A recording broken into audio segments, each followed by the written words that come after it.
Oh, Arel. Hello. Is this? I'm gonna do the recap now. Is that what's happening right now? We'll do the recap next. So we want to cover a couple things for everyone before we get started. First and foremost, thank you all so much for all the love and support over Terrence. We're not ready to talk about that stuff yet, because too fresh, too raw. But thank you all so much. We're gonna get straight into game stuff because keeping busy is the only way that we're surviving.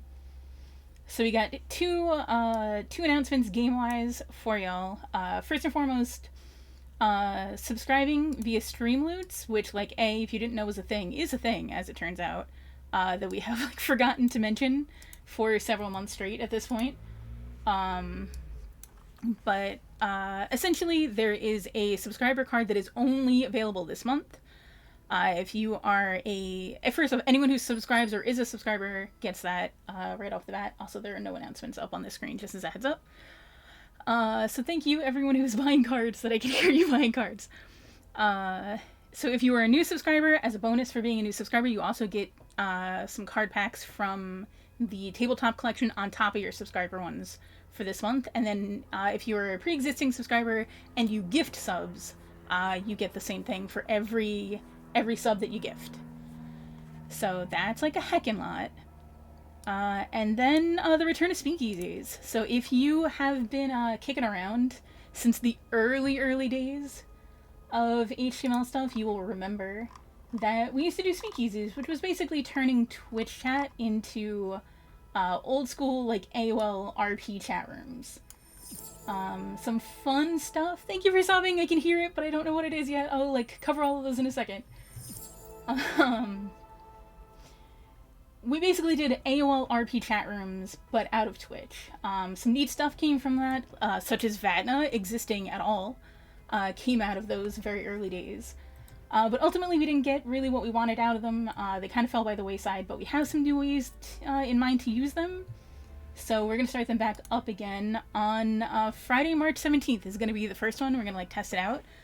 So RP in the chat room, in the Twitch chat, we're going to call some of you guys into voice chat for mini scenes that will kind of guide you through. Little guys. So that way you get to have your character on screen more, mix you guys together in ways that may not necessarily happen in the limited amount of games that there are. So you get to do world building and relationship building, learning more about your character and their interactions with other characters. We'll do special events, we'll do some guests. That would be fancy. And some other stuff. So please join us for that. Indeed. And I do want to use it as a way to get your RPing in the Discord. I want to get that on a screen. I want people to be able to see it. So we're going to do those little scenes that have happened. We don't have to run through all of them, but we'll put them on screen. I want to see Charity with the other science members that have been together. You guys have been doing a lot of RPing in that. I want to just put that on screen so people know that that's happening without having to read through all of it. And all of that is great. It's all a lot of fun, and I'm glad you guys are enjoying that, but I want people to see it so we can incorporate it into the story.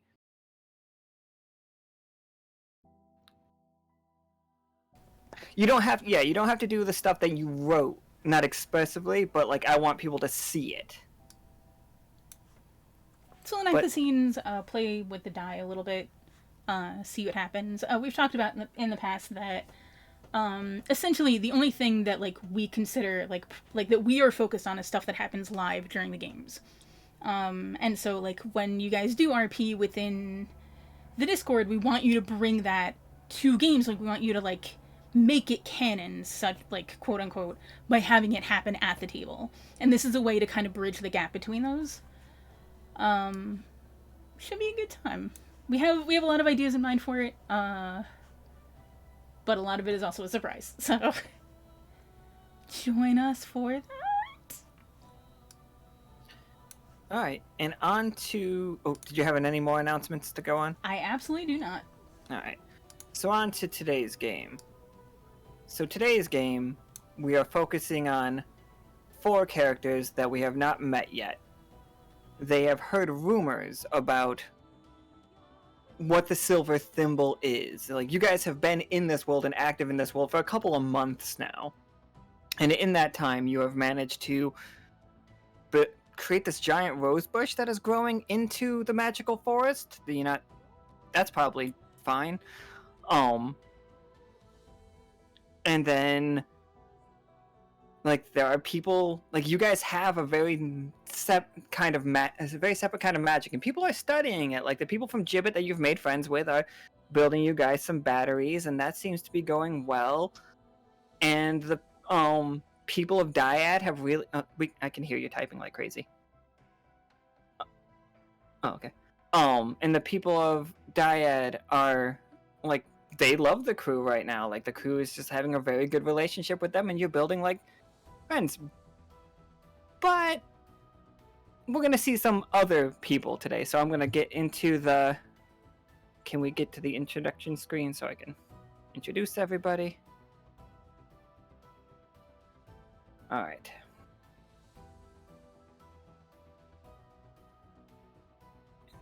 So we have Arel, who is played by Eris.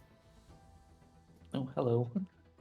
And we have Iskra, who is played by Manda. That's correct, right? Yeah. Alright. And Clovis is played by Kevin the Lucky, who has been around forever, we finally got playing the game. Hi there.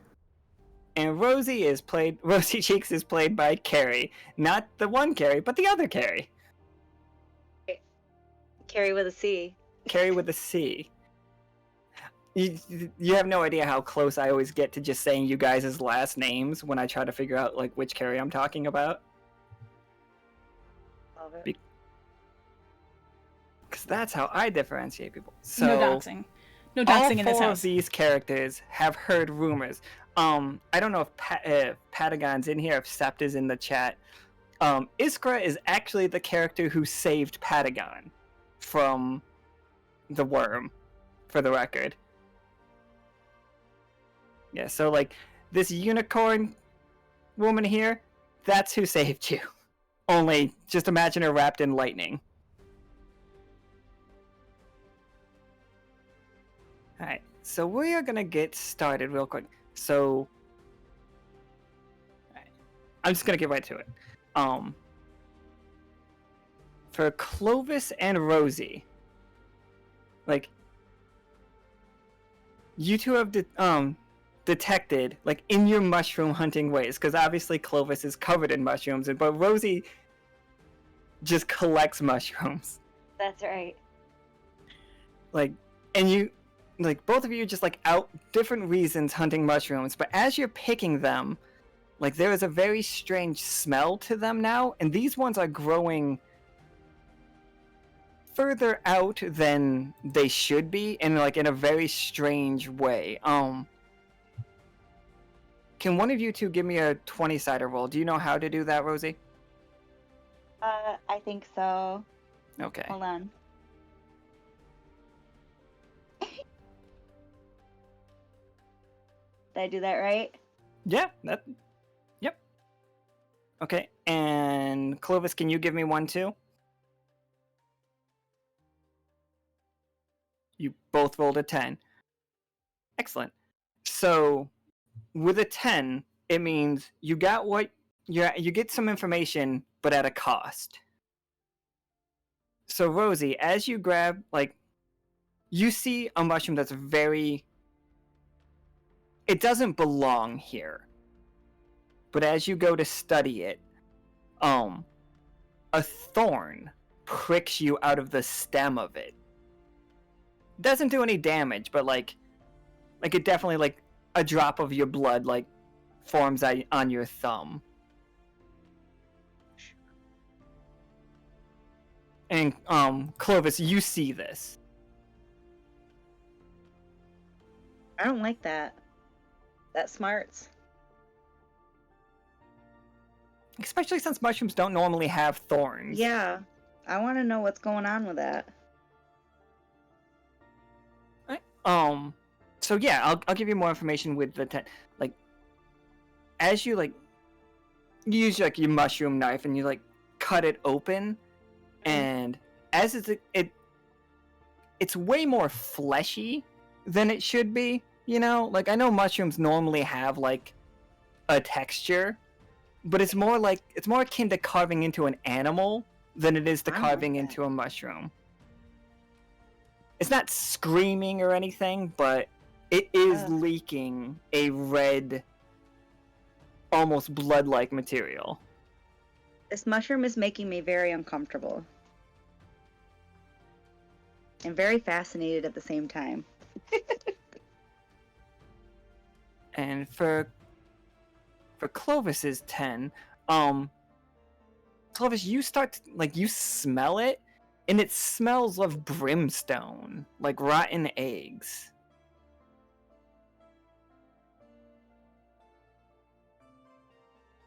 And like,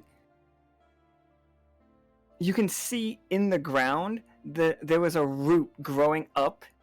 Like, the thorn wasn't even part of the mushroom. There was another plant growing into the mushroom, and it appears like some kind of rose, or like rose bushes type thing. There's the vine was growing into the stem of this mushroom. Is it working now? My mic? Yeah, I can hear you. Alright. I guess I throw it over to Rosie. I'm no botanist. This is very odd. It seems to be like they're connected, but why would they be?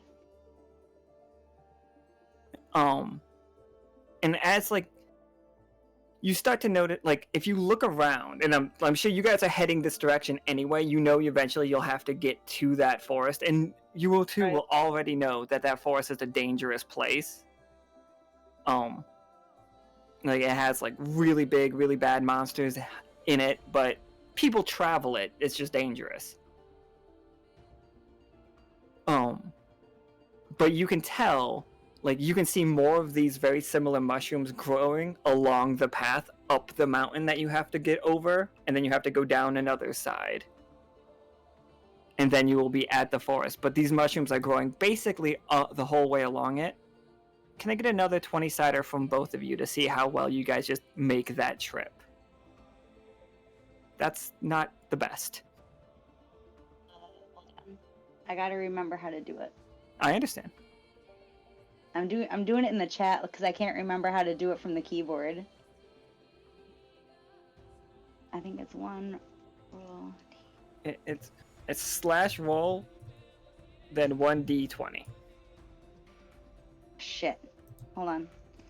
Yeah, you rolled 1d201. You got a 54. That feels really low, personally. Alright, hold on. It's 1d20, right? Yep, 1d20. There you go. Alright. Alright, Lucky so- number 13. Alright. So, you guys... With the 13, Rosie manages to lead Clovis up this mountainside. Like...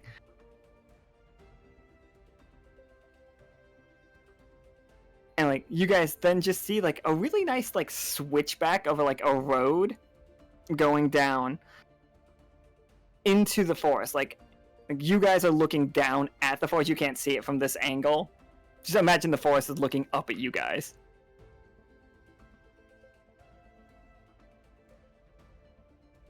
Alright. And it's just like, you see just all along this path, just like flowers of every different kind, like growing along the side of this mountain. And Clovis, you've definitely been up here before hunting. This mountainside should not have this kind of plant life. Like, these plants are new. Like, they're big enough to have been here forever, but you were here probably like a month ago, and it was just rock. It was just slate the whole way up and down.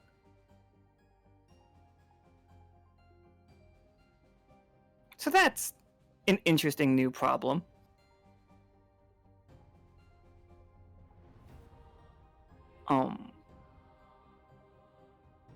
And yeah, we'll just move on to here, and then you guys you approach. Sorry, I should ask you guys. Do you guys want to just continue into the forest, or do you want to stay here and study these plants? Guess up to Rosie. I'm the smarty. How confident are you in your hunting skills and getting us through the forest? That's all I can do. All right, let's do it. Let's just send it. Yeah. But I can pick up some samples along the way.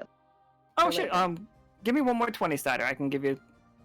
I can yeah. tell you what kind of samples you get.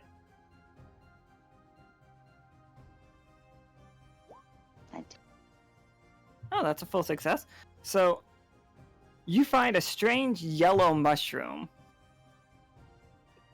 And when you go to pick it up, like when you approach it with your knife situation, the way that people cut mushrooms out of the ground, it just like hops up, and it's just like looks at you, like it's got two beady eyes, and it looks at you and just like screams. Oh my gosh. And then just like runs into the forest. Oh, the poor thing. I had no idea. Is I had that no idea. normal for mushrooms? No, that's absolutely not normal unless they're like, I don't know. I've heard of the rumored like purple-footed fungi and they migrate sometimes, but not these guys. Like, I have no idea what this is. He is just screaming and running, by the way. Just full on, just like Mandragora screaming. Oh, God. And just flees into the woods. And we're going to cut the scene right there for a second as... Arel, you approach the forest. You know this forest. It's a perfectly fine magical forest. You've been here plenty of times. It's just an average day for me, I guess. Right, and it's just like the entrance from your side of the forest is perfectly, like, it's beautiful. This magical path like lines its route through the woods for you. Like it's a fairy tale for you. Birds are chirping, little like rodent friends are like hopping along the side of the path and like waving at you. I guess I've got a few minutes to spare. Smell the roses. I mean, there could be some cool magic things around, but hey, they're out here singing for me. It's just like, yeah, you do see like a very strange rose bush though, like as like you're walking through, like, and like these flowers look normal, this is normal, and then this is like, I mean, it's as normal as a magical forest is, you understand? If it's to catch I would probably know what it is. I've not seen it before. If I've been here. Oh yeah, for sure. It stands out like it's so fun. And like you would understand that this forest is, you would already know that this forest is a product of your magic. Like, not yours particularly, but like your city's magic. Yeah, I've seen these trees before. I've seen the magic. I've written it down. Absolutely. I haven't seen that. Yeah. That's new. Strange. Yeah, can you give me a 20-sider? Yeah, sure.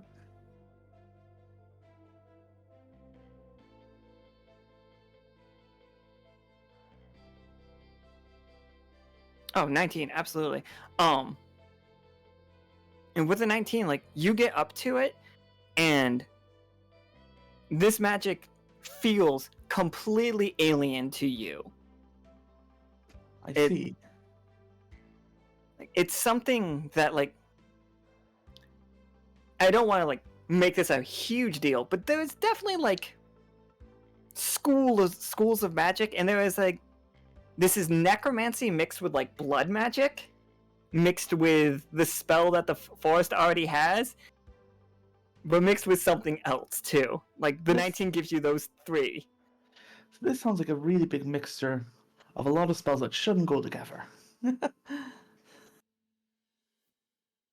But, like, you can see, you can follow the rose bush deeper into, like, you would have to leave the path though, just so you know. If it follows deeper into the forest, I'd like to see where it comes from. Alright. Because if someone's got to have been casting this spell, see if I can find the source. Absolutely. And from that, we're gonna move on to Iskra. Iskra, you are in the forest, like this is your home. You've lived here forever. Like, you and your people are guardians of this forest. You know the threats of these woods. You know that people try to come in here and steal the magic, and you have to protect it. Very recently, you've seen a penguin dressed in a navy outfit get come into here, and you threw him out of the woods. But it was definitely curious. The penguin also had a cybernetic leg. I don't know if you spent enough time around him to recognize the leg, though. Okay. But you are also becoming more aware of very strange roses growing all over the place. Can I dig one up to check out its roots? Oh yeah, absolutely. Go ahead and give me a 20-sider.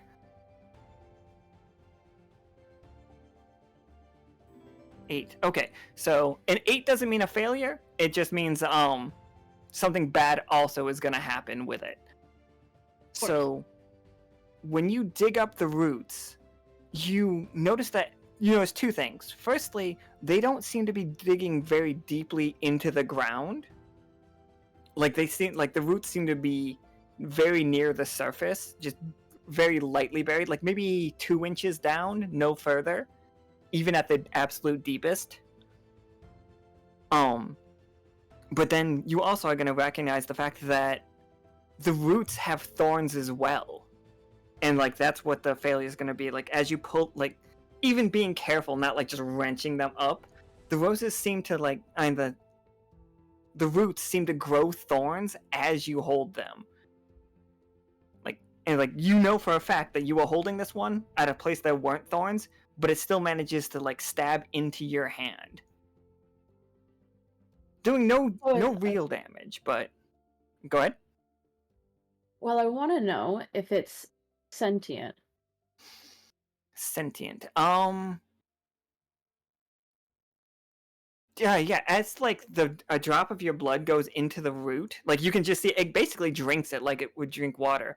A rose immediately blooms on the root. Nowhere where a rose would naturally, as flowers go, it begins to bloom, and you see an eye looking back at you. It is not your eye. Hey Charity, what do your eyes look like? Alright, Charity in chat will tell us what the eyeball looks like. But whatever that is, it is looking at you. And then it looks around, but then closes itself up and gray. So it's a gray eye looking back and looking at you from this rose, fully bloomed rose, and it looks around, and then the whole vine, whole root squirms in your hand a bit, and then the flower goes back into it, and you can see a bulbous amount go leading you down a direction. You can follow it. Okay, yeah, definitely. Let's follow this rose. Alright, so that gets 2 of you.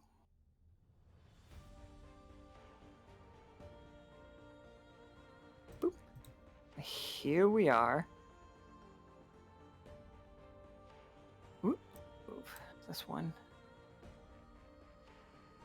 So Arel, as you're following it, coming up a different direction is Iskra. You two basically run into each other in this thicket of roses.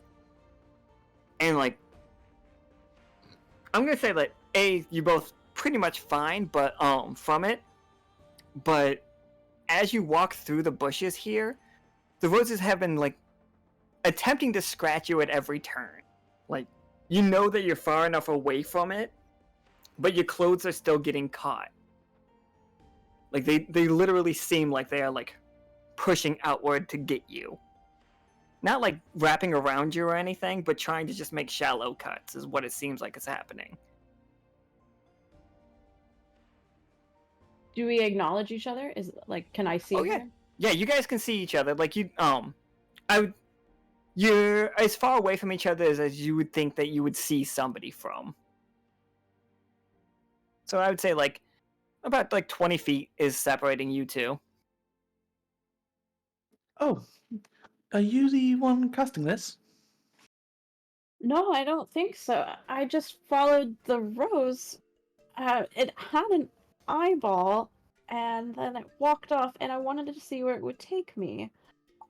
But now Eyeball? that the other roses are trying to scratch me, I know that it's drinking our blood, but I don't know why. Okay, Dalbach. So, I haven't seen it drink blood, but you said an eyeball? Yeah, this rose grew a thorn, it scratched me, and then there was an eyeball, and then it just walked off, and now we're here. So, I'm assuming these are less plants, more actual people potentially? A way to communicate with other people? I'm Or is not it sure. taking on our characteristics from our blood? Like, did that rose prick somebody else before, and now is, like, taking on their persona? Well, if it's taken on their persona, they really must hate people. I kind of want to try something, and it may seem unorthodox. I want to take a leaf and try to burn it. Oh, for sure. How are you burning it? You don't have to roll for this. Just how? Are you just using like lightning? Are you using like? Yeah, I'll use a spark of lightning. Yeah, Like- you don't need to worry about spending Yeah. AP or anything for that. Okay. So yeah, you use your magic on this,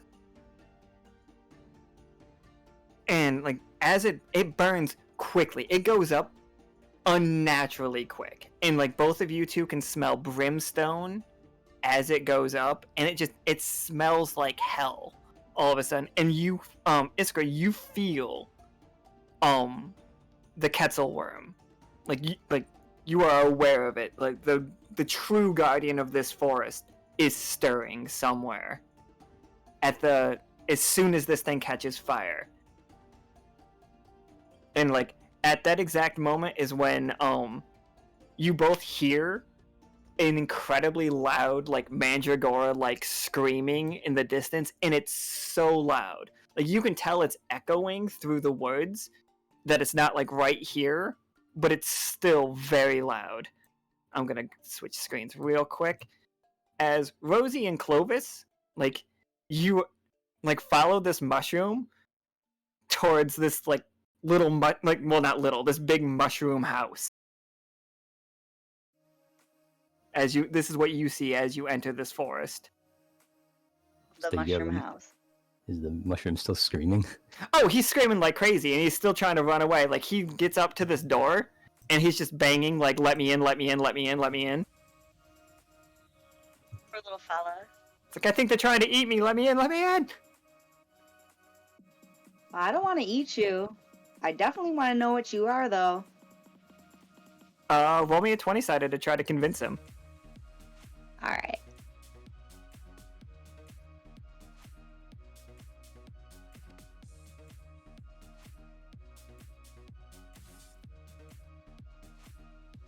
Okay, what do you say to try to convince him? Like, the 10 is not a failure, so, like, you can convince him, but what do you say? Sir, As his... a little mushroom, sir. Or whatever you are. I'm not here to hurt you. Neither is my friend that I know of. I just want to check out your house. And I study mushrooms. And I want to see your digs, man, and I want to know where you came from. What are you? Like, I've never seen anything like you before in my life. I'm so curious. It was raised to a success, so he's just like, oh, okay. I mean, he just stares at you, and out of like that door opens, not like doesn't like creak open. It just comes like flying open, and somebody. Is it And, lava mushroom? oh, it's definitely another mushroom for sure. Oh gosh.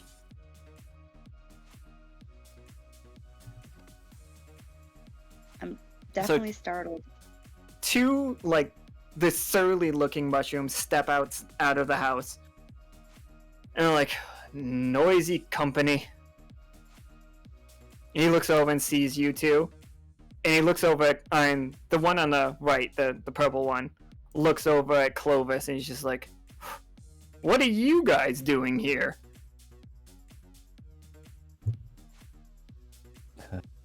What were we actually doing here? You're trying to make your way to the silver thimble, but also like figuring out why the mushrooms were bleeding. Well, not true blood, and why did the mushrooms have thorns in them? Right.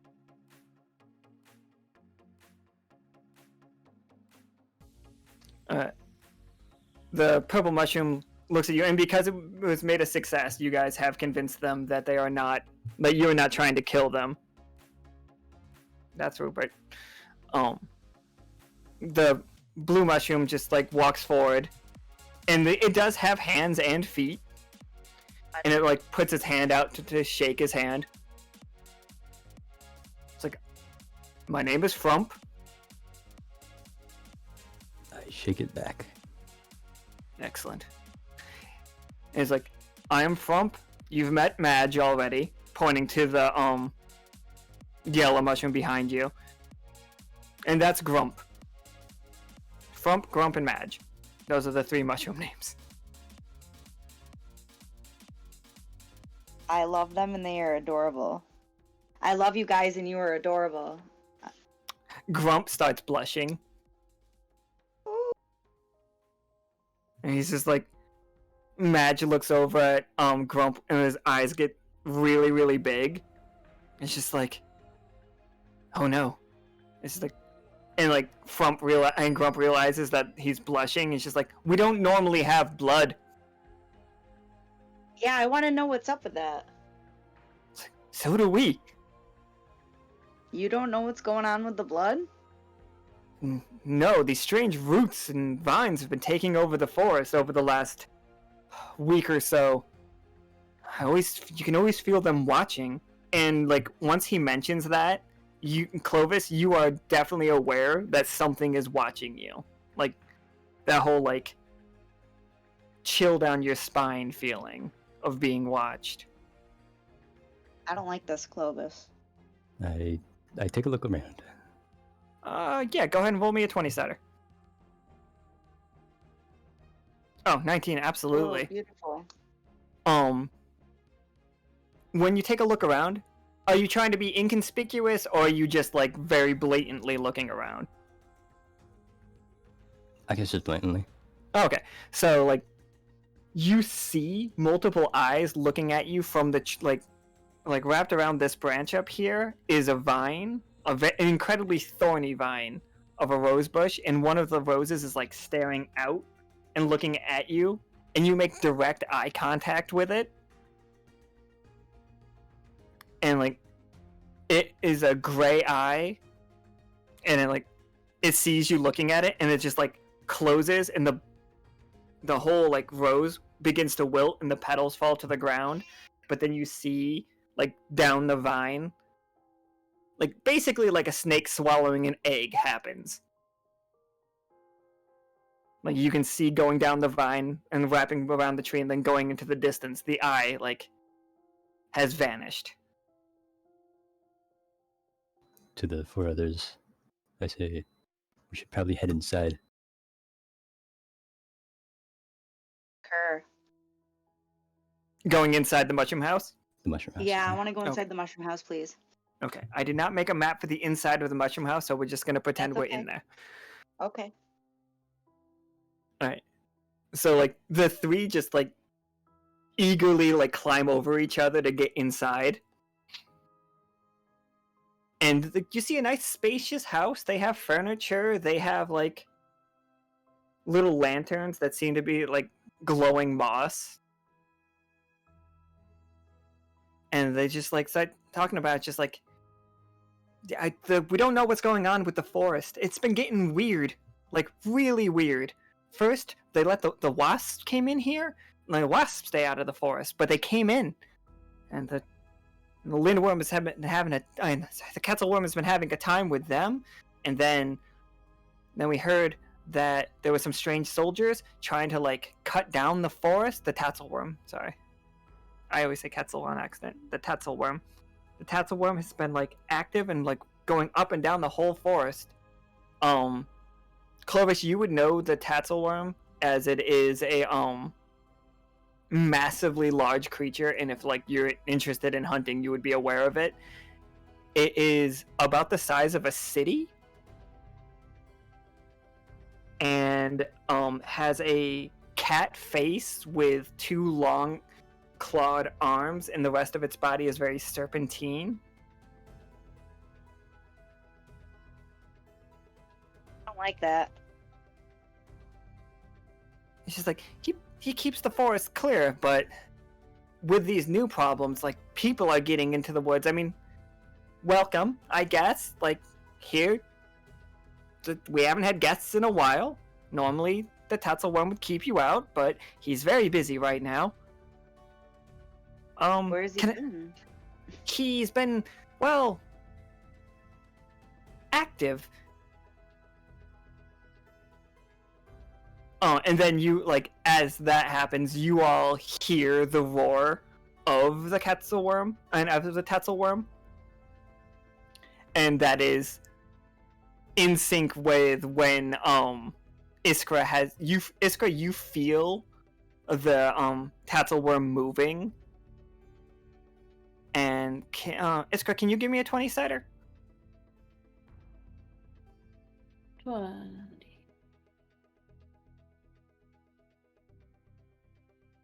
Oh, full success.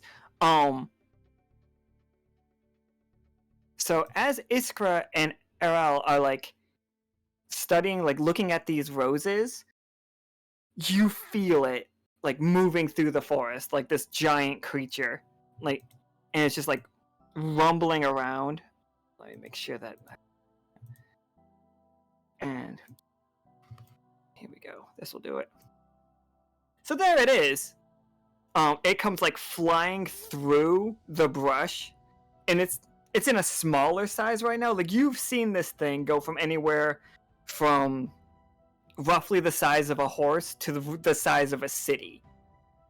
Like you've seen this creature be every size in between, and it's just what it is. And Arel, you're not scared of it as being what it is, because like you know about its magic already, like it's well documented. You just probably don't want to see it up this close. And you guys can see it being wrapped in these thorny vines and these like roses, and it's like seems like it's trying to pull the creature to the ground. Okay, so I would like. Is there a way that I can get the thorns off of him without hurting him?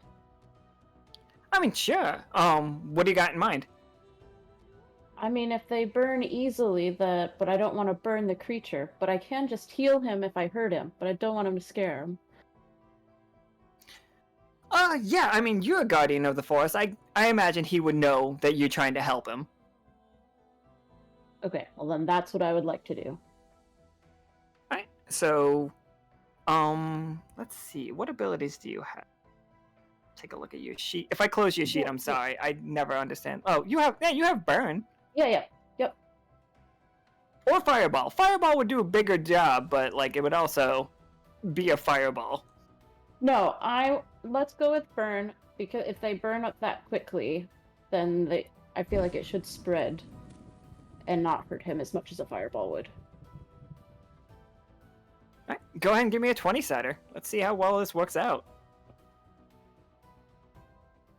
Hooray! Oh no. Oh no. So that's a oh, good, it's on stream and everything. Everybody gets to see that one. I'm sorry, Ro, we can't raise the 1. We don't affect 1s. 1s and 20s are sacred. Can I use no on that? You want to try to counter the spell? I want to neutralize it.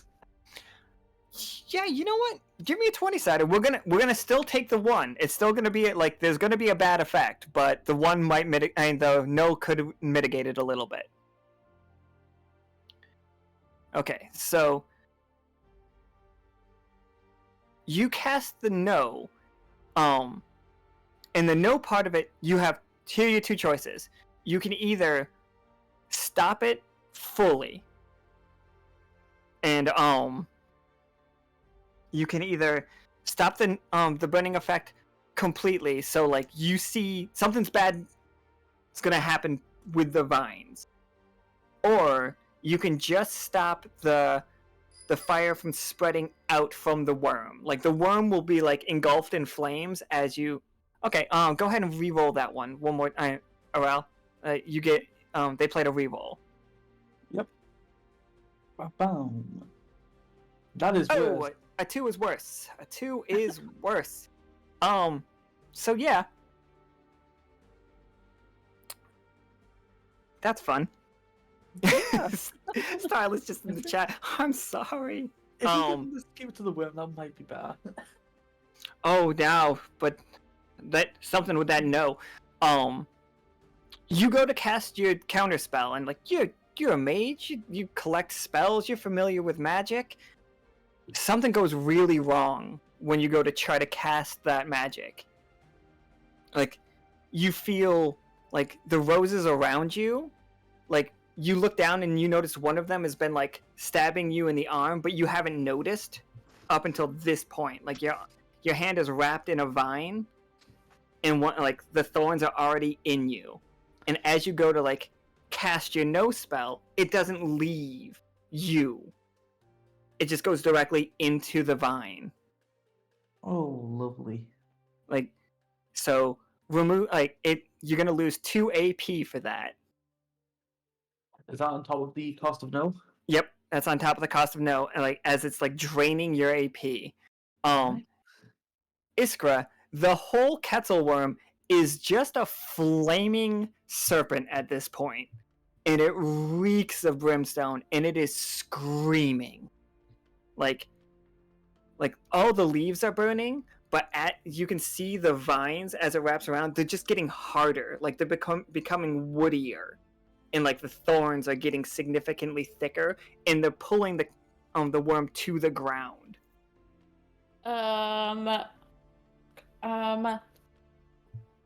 Okay, can I cast freeze to try to counteract the burning that I just caused? Yeah, absolutely. Go ahead and give me that roll. I don't wanna. Oh, that's fine. Alright, so yeah.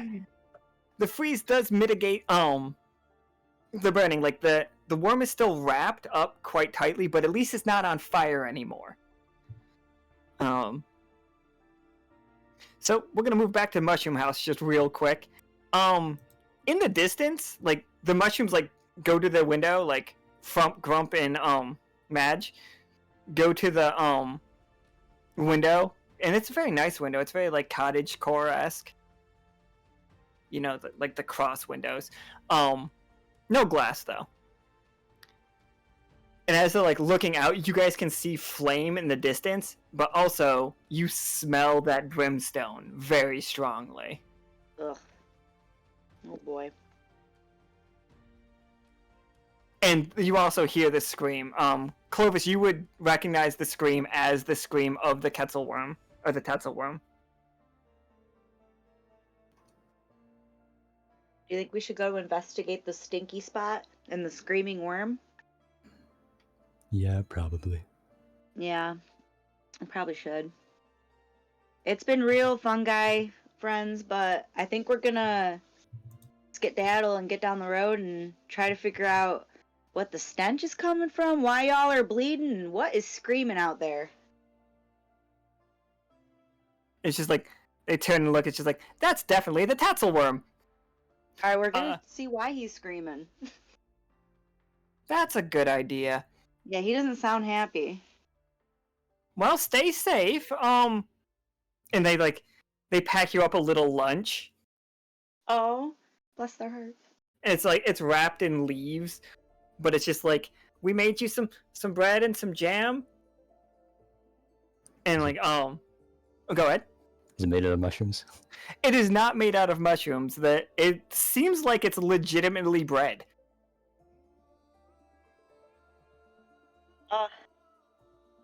I can't get over these mushroom guys. I just want to stay here forever with them, but I really know that we got to get down the road. I'm going to take these cute little road munchies with me. Thank you so much.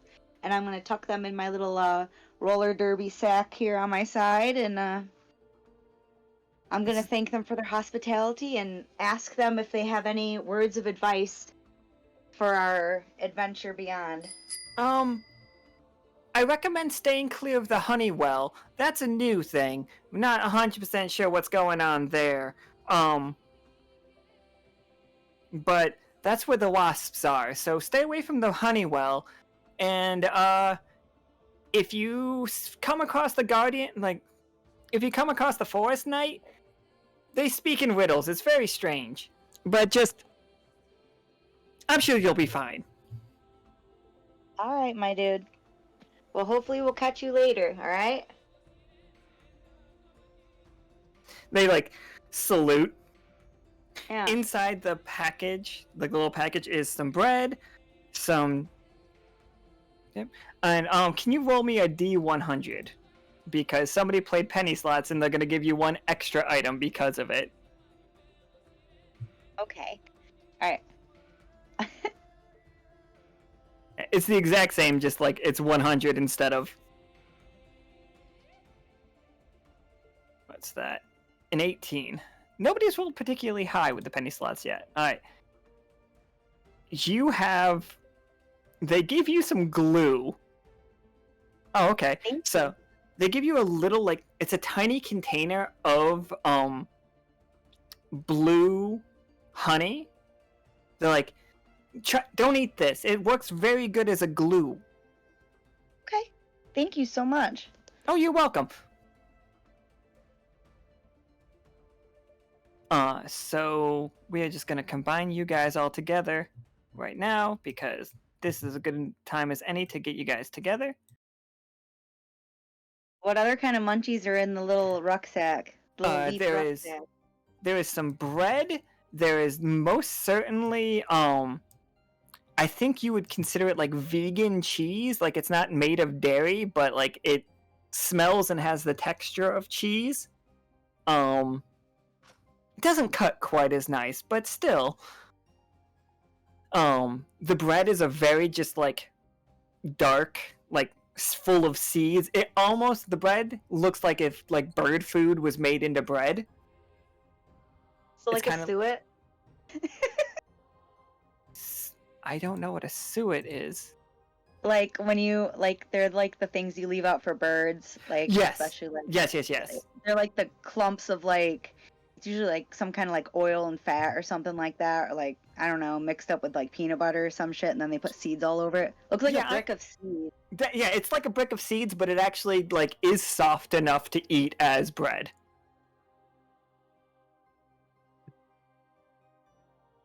Oh. That sounds delicious. So we can make a sandwich later.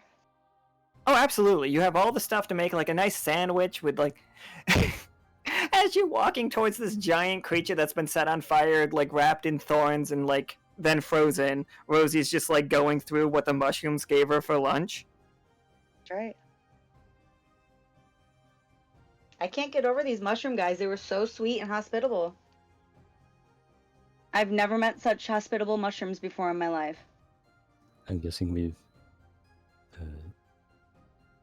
inside of the giant burning worm. Yeah, it's as you get there, you see Iskra putting it out. So what you see is Iskra putting it out with Iskra, how do you do your magic? Is it a hand thing? Is it just So imagine web slingers, but they help conduct my magic. Oh, I actually see them on the art too. They're actually there. So yeah, using your hand things to put out the basically spraying it down. You see that Iskra's doing that, and you see Arel looking at her arm. Her arm is currently wrapped up in thorns. You're fine to just as you're coming out of the bushes, you see the worm wrapped also in these thorns. Rosie, you see your wonderful lunch in front of you. That's what you're seeing. Well, I tap Rosie on the head and point to the giant burning worm. That is a giant burning worm with a cat face. If I ever done seen one. He looks miserable. He does really look miserable. It's like looks like it's having just the worst time. I think from what's happened to it, we might be cursed in about 12 different cultures. Okay. Go ahead. No, so if I try to heal this thing while it's covered in the vines, if the vines are feeding off of him but I'm healing him, it's not going to do anything, is it? Yeah, and you could definitely like heal it and see what happens, or like if you roll low, then yeah, like it's gonna work against you. But if you roll high, there's a good chance that like you'll undo what's going on. Okay, then I would like to roll. Sure. You just have a straight up heal? Yes, I just have yes, I would like to try. Oh to yeah, you do. heal You do him. just have straight up Yeah. heal. Alright, so yeah, a success. As you like go to heal it, you see make it a 20, alright. So you get it perfectly. As you like pump in your heals into it, you see it begins to grow. Like, and you've seen it do this like hundreds of times. And it's just like doesn't just immediately double in size, it like becomes 10 times bigger. You see it like busting out of its of the thorns. It just rips the thorns to pieces, and like you see multiple eyes like that was sprouting up on the vines just like falling to the ground, and then like the eyes begin to burrow into the ground, and like you guys like very like Looney Tunes like mole going under the ground can see like the lines of where they are going, and like then the worm just like gets not to its full height. It's not as big as you've ever seen it, but it is huge. Like its face is basically all you can see, and it looks down. It's staring at all four of you.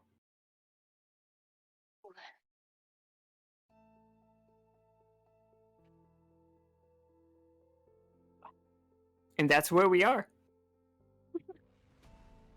Okay. Is it pretty mad? Is it pretty mad at us? It's not attacking. Like if it wanted to, you know, it could just like reach out and like munch any of you right now. Like, does it understand that they're trying to help it? It seems likely. Okay. But look, can I apologize to it for what happened before? Yeah, it looks... Oh, yeah, go ahead. Say what you're gonna say. Yeah, so I tried to stop the fire, Mr. Worm, but that didn't help.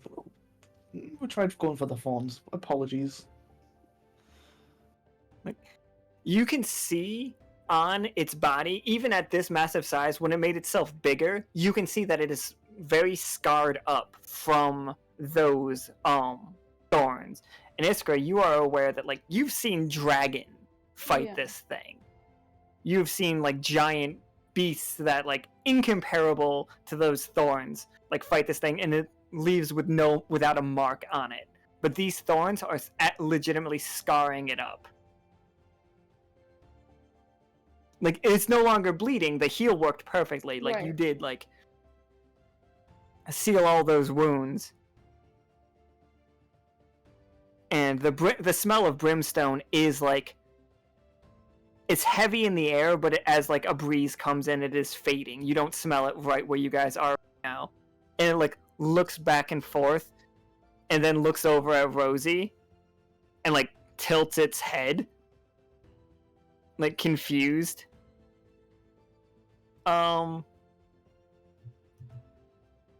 Rosie, you look over at, like, because it's not looking directly at you, it's looking at your shoulder.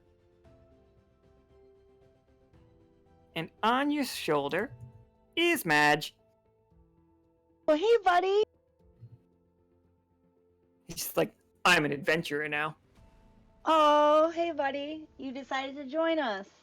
You see like on his side, he's got a little like wooden sword. Oh He's my got a little God. cape on. Oh my gosh. I love him. He's the bravest mushroom I know, guys. It's like, I am brave. And Oh, like, friends forever, man. Friends forever, buddy.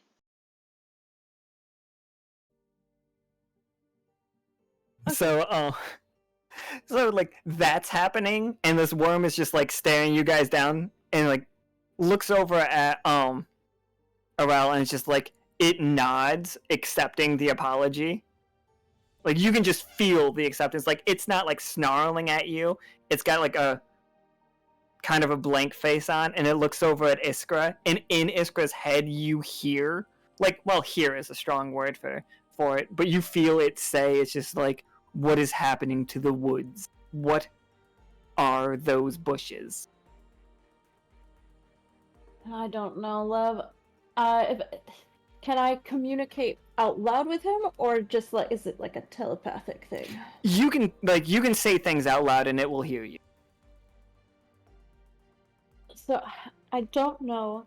I have a feeling that these guys showed up to help us, because otherwise they wouldn't have been allowed in the woods. So we're going to figure this out together. Would you like to be relieved of all of your pain and anxiety and discomfort and continue on into the woods? I mean, yeah. This is like I don't seem to be the right creature for this problem. Will you investigate this for me? I will grant all of you a great boon if you figure this out for me. Well, alright, team. This creature wants us to figure this problem out for him. Are we all on board? Will you guys come with me to figure this out?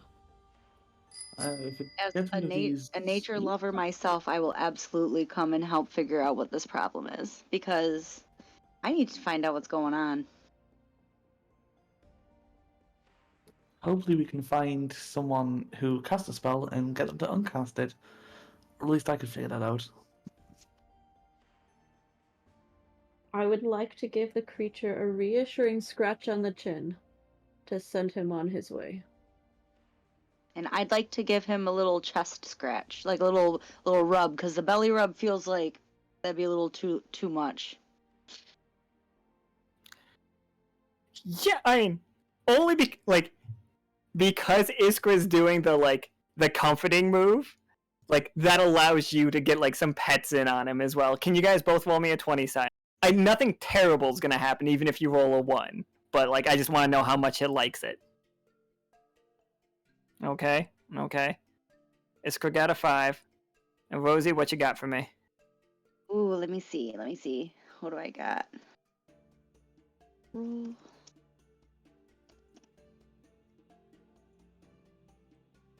Okay, Ooh. so I was just having you guys take the highest, so it's gonna end up being a 16. So like it gets comforted and looks down at all of you, and it's just like you see one of its like claws come out from its body, and it does have 2 very long arms with 3 talons on each hand, and with incredibly long claws. And you see it reach into its mouth and snap off one of its teeth, and then like the tooth immediately starts regrowing, and it sets it down in front of you, like to aid you. And then like it shrinks down, and like it shrinks down like the blink of an eye, like faster than you could think anything that size could move, and just slithers into the woods. We better follow that tooth, guys. Oh no, the tooth, not the tooth. The tooth doesn't do it. He shrinks down. The tooth sits in front of you. I got confused. I was like, all right. The tooth is sitting in front of you. It is because Starless played the magical weapon, magical item. It is a magical item. Oh, that's cool. Like it could form into basically any weapon. As you hold it, it will be like, if you want it to be a bow, a string will grow, and then you can just fire it as a bow. If you want it to be a polearm, it will become a polearm. Like, whatever weapon you want it to be, it will become. That's dope. And can we all share this item? There's only one of them, but like you guys can decide on like who's holding it at which point. Okay, cool. I mean, listen, you Thank gave you him for some the chest gift. rubs, and he loved it. So I think you should carry it in your satchel. Okay, I'll put it down in my little rucksack for now. But It's huge, by the way. Like it's It's not gonna fit in a pocket? no, like it. Mm. Hilariously, it will give itself a sheath. Well, then who would like to carry this over their shoulder? I could. I mean, Clovis looks like he's got a belt. I'm also 10 Yeah. feet tall. I think he's pretty tall. Oh yeah, how tall is everybody? Just so we can all like, because I don't want to make this mistake again. I'm Oh, only yeah. like 4.5 feet, maybe. Maybe. I'm 6 foot. And that's in skates.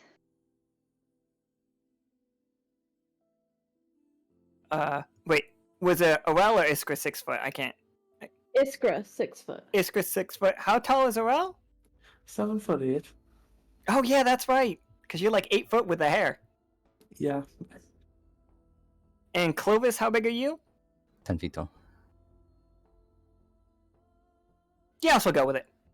It's like, I know the game's normally only up to 8 feet. Clovis is a special exception because he's from this world. He's big. So So- is the tooth bigger than Rosie? Yes, definitely. But she could hold it.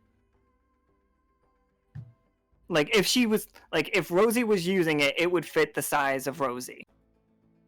But when Clovis is holding it, it is bigger than Rosie is. I like that. That's cool.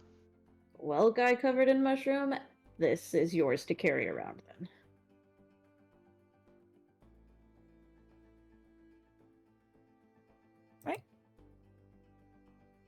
So Madge, who is just sitting like confidently on Rosie's shoulder, is just like, so where to? Holding up his like sword, which is just again just a like wooden sword. I don't know if we should go deeper into the woods or start digging to find out why the roses are burrowing into the ground. I mean, if we follow the roses, we're eventually going to find like the starting area it came from, right? Yes. I mean, yeah, but I how would far do we have to assume so. dig?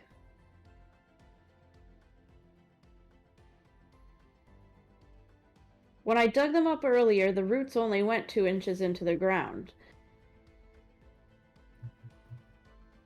So I don't know why they would burrow if they don't need their roots to be deep in the ground. I think their roots just sing to organic beings such as the trees, or, well, us as it's been shown. Well, then maybe we should just go deeper into the woods to see just how far the roses are growing?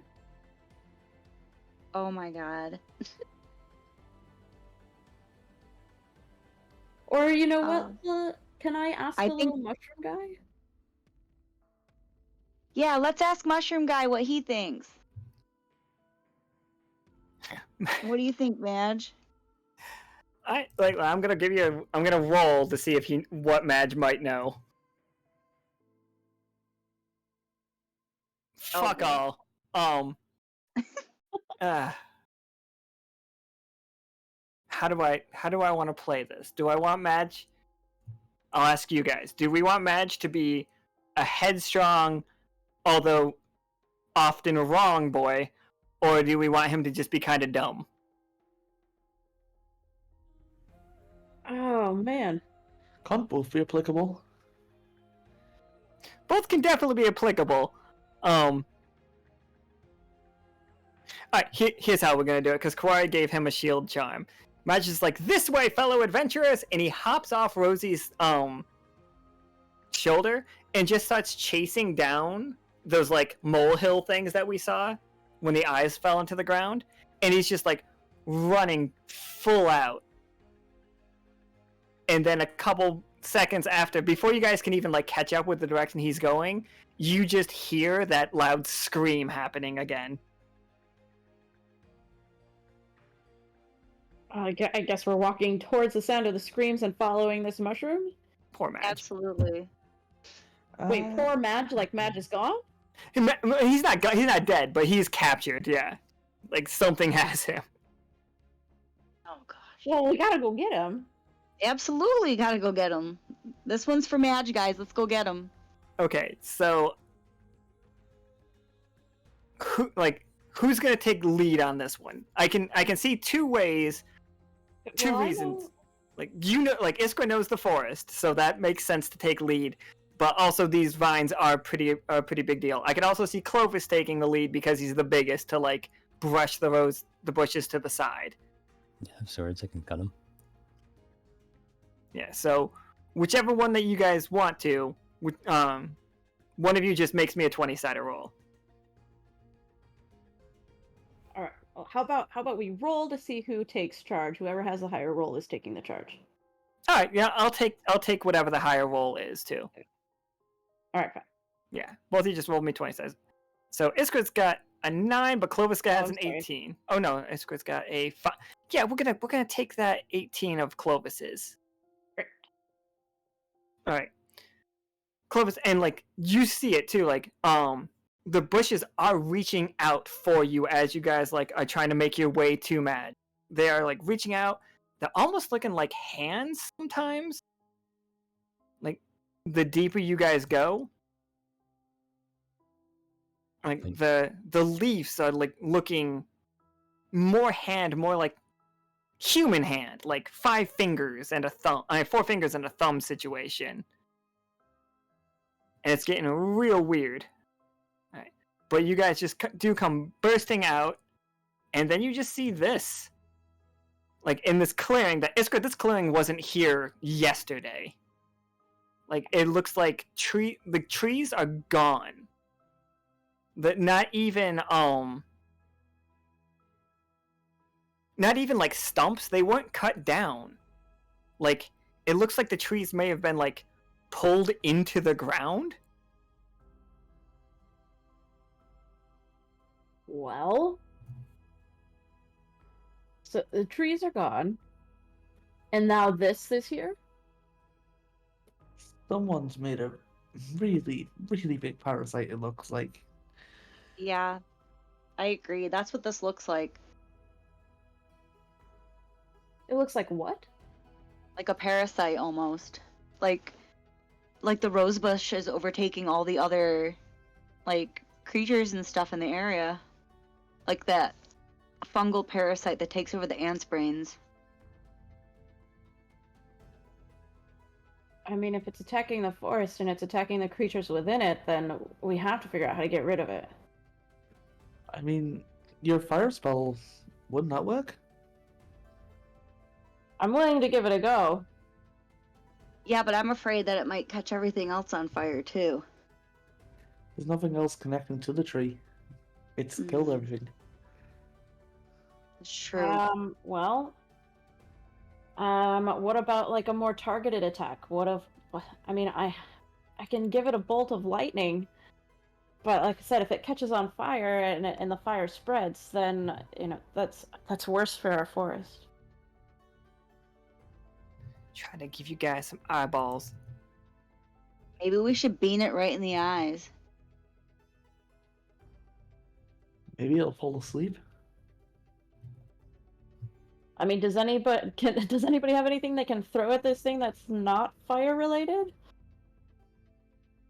All I can really do is ask it really nicely to stop. I mean, it's worth giving it a go. Yeah, go for it. Like it is like just looking at you.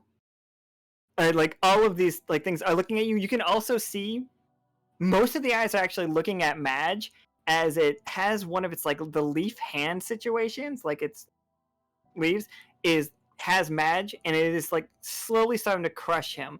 Like he happened to have a shield charm on because somebody in the chat gave it to him, and then but you see like a magical like barrier is stressed right now. It's about to burst, and like in a moment it will squeeze our little mushroom bro.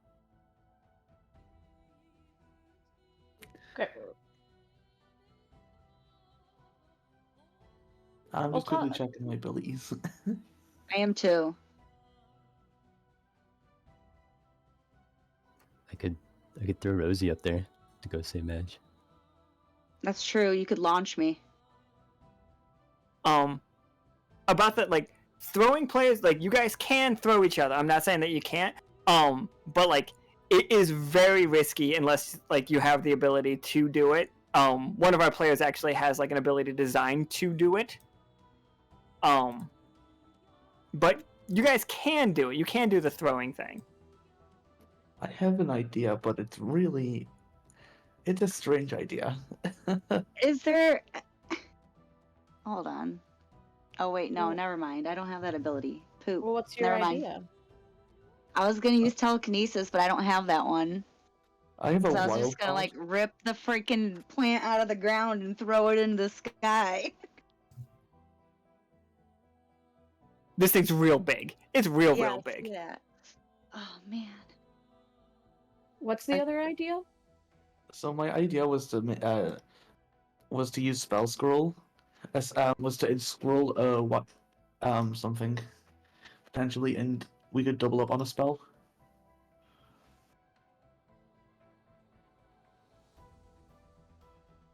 Oh yeah, what kind of spell do you guys want to do? Like and you guys can like do this like multiple ways. Like if you guys want to throw spells at the eyes while Clovis throws Rosie at Madge to get Madge down, that's perfectly fine with me. You guys can all just make rolls for it.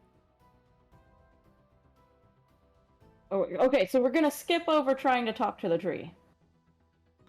I'll 2 seconds. I don't think forgive would do much against the tree, would it? Don't think what now? I don't think I could really forgive the tree, could I?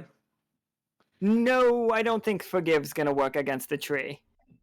My only other idea was to play the wild card and try see if I'm allowed to in-scroll from an ability scroll.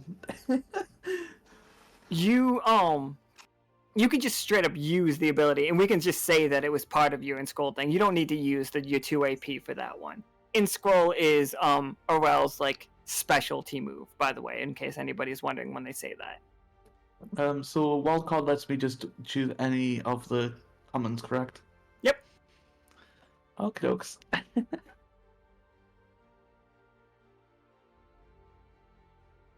So while you two set up like a spell against it, unless like are you using an attack spell? Is that the plan? Yes. Okay. Clovis and Rosie, do you two want to work together and get like Madge down? Is that the plan? Yes, we can definitely do that. We need to save the little guy. I would like to yell at the tree and ask him to drop the mushroom. Oh yeah, go ahead. Roll me that 20-sider.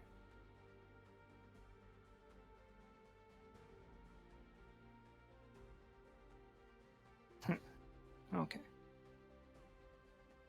So like the big eyes, like most of the eyes look down at Iskra for a second. Like a couple of them are like still on Madge as like it has stopped squeezing for right now.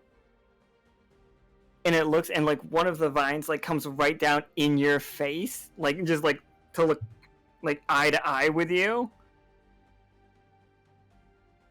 And you see like with the 7, like it lists like you get some information at a penalty. So Okay. the information is it is smart enough to understand the words that you used, but you don't.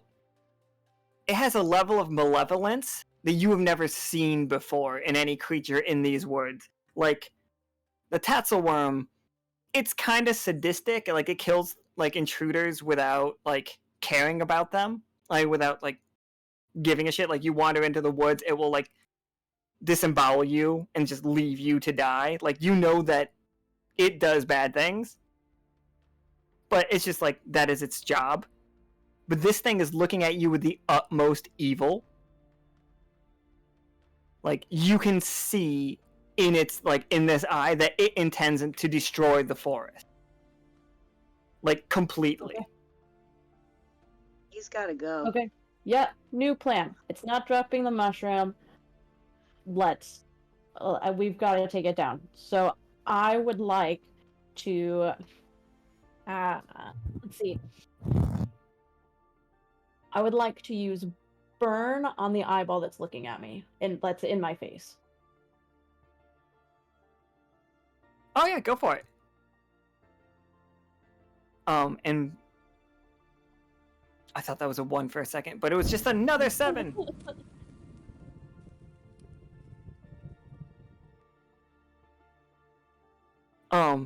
So yeah, okay. We're gonna hold on to that 7. Like, that is what Iskra is doing right now, trying to like set this thing on fire. Clovis and Rosie, what was your plan? Well, you guys actually going with the throwing? Are you just gonna like do a boost? What's the plan here? We should probably just climb up. Yeah. Yeah, can you just like launch me like in those cheerleading videos and just throw me up there and I'll grab our homeboy Madge and we'll try to get down to dirty business. Would it be safe to throw her? You could boost it. You could do that as a boost and that would be fine. Like, you don't need to make a roll for that, but like once you're in the trees, like Rosie, like scattering up this tree branch to get to where Madge is. Well, tree branch like is really, once you put weight on this, you realize it is just a big rose bush. So like it is like swaying a lot and moving a lot underfoot because it's not designed to hold any real weight. But also these thorns have begun like springing out like crazy. And to get to him, you're gonna have to make me that roll. I think I have my plan set in motion idea now. Sure. Let me. Oh, with an 8. All right, with an 8, you can get right up to him. You get right next to the little mushroom bow. You can even reach out and like take his like little mushroom hand.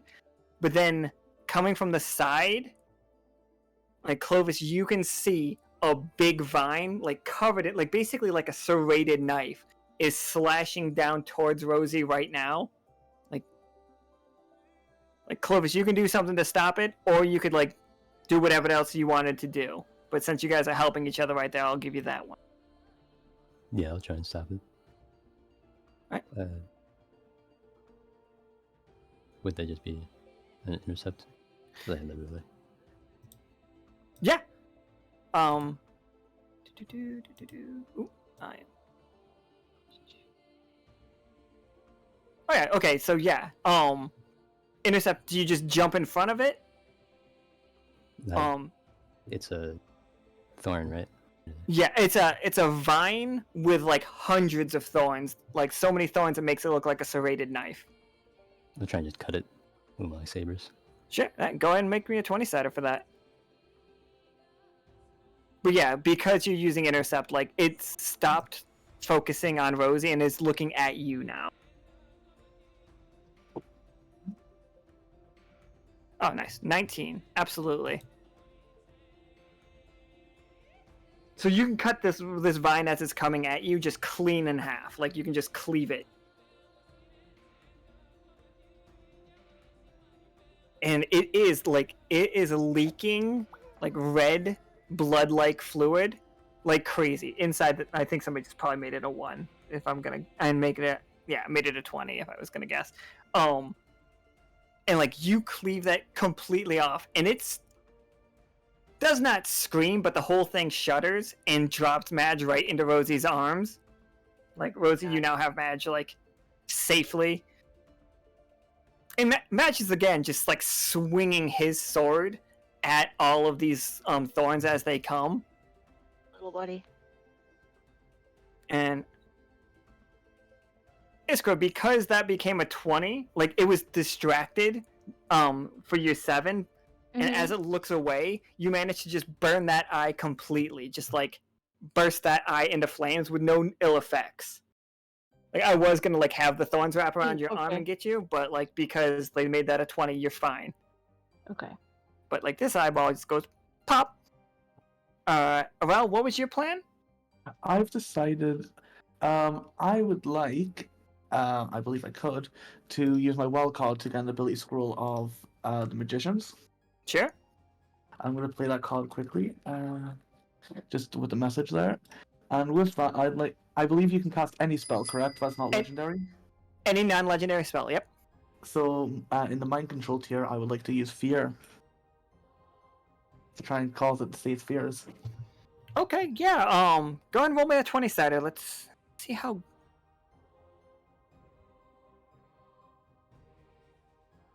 Alright, as a success.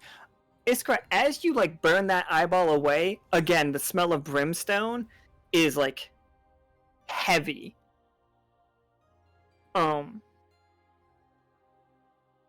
But yeah, like, you see the eyes begin to close. All of them just, like, each one of them independently begins to close. And the whole thing starts to, like, twist itself up. And the whole plant, as one, dives underground, the same as, like, the eyes do. And they just, like, make a beeline out of here. Like, you can just see the ground rising.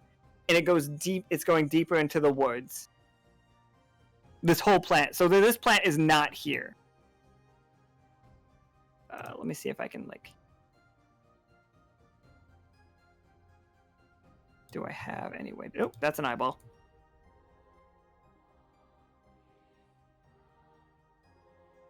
Move you guys. So I can grab you all.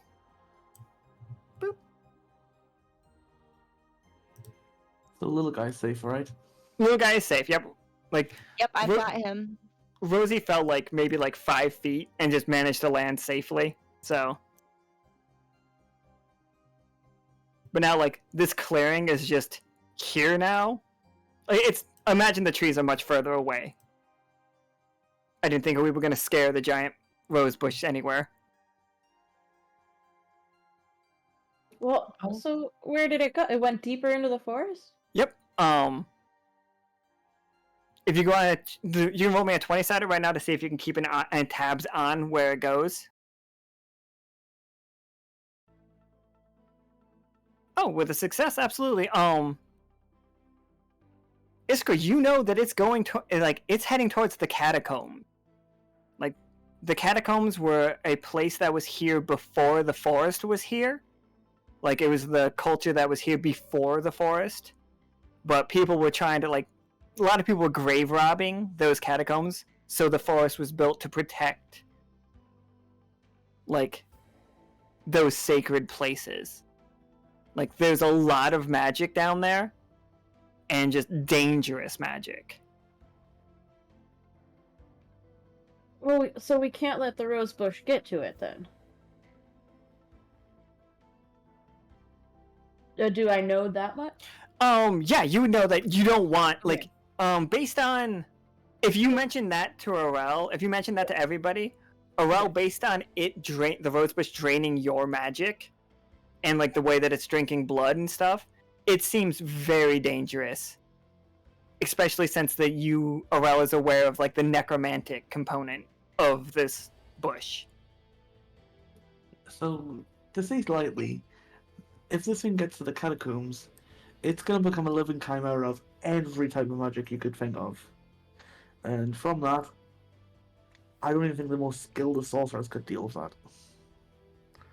I agree. So we're going rosebush hunting. Yes, we are. Can we run fast enough to keep up with it? Yeah, go ahead and roll me. Or would my magic reach it? I don't think your magic would reach it, and also I don't think you know how wide these roses might already are. If you give me, Clovis, can you give me a 20-sider?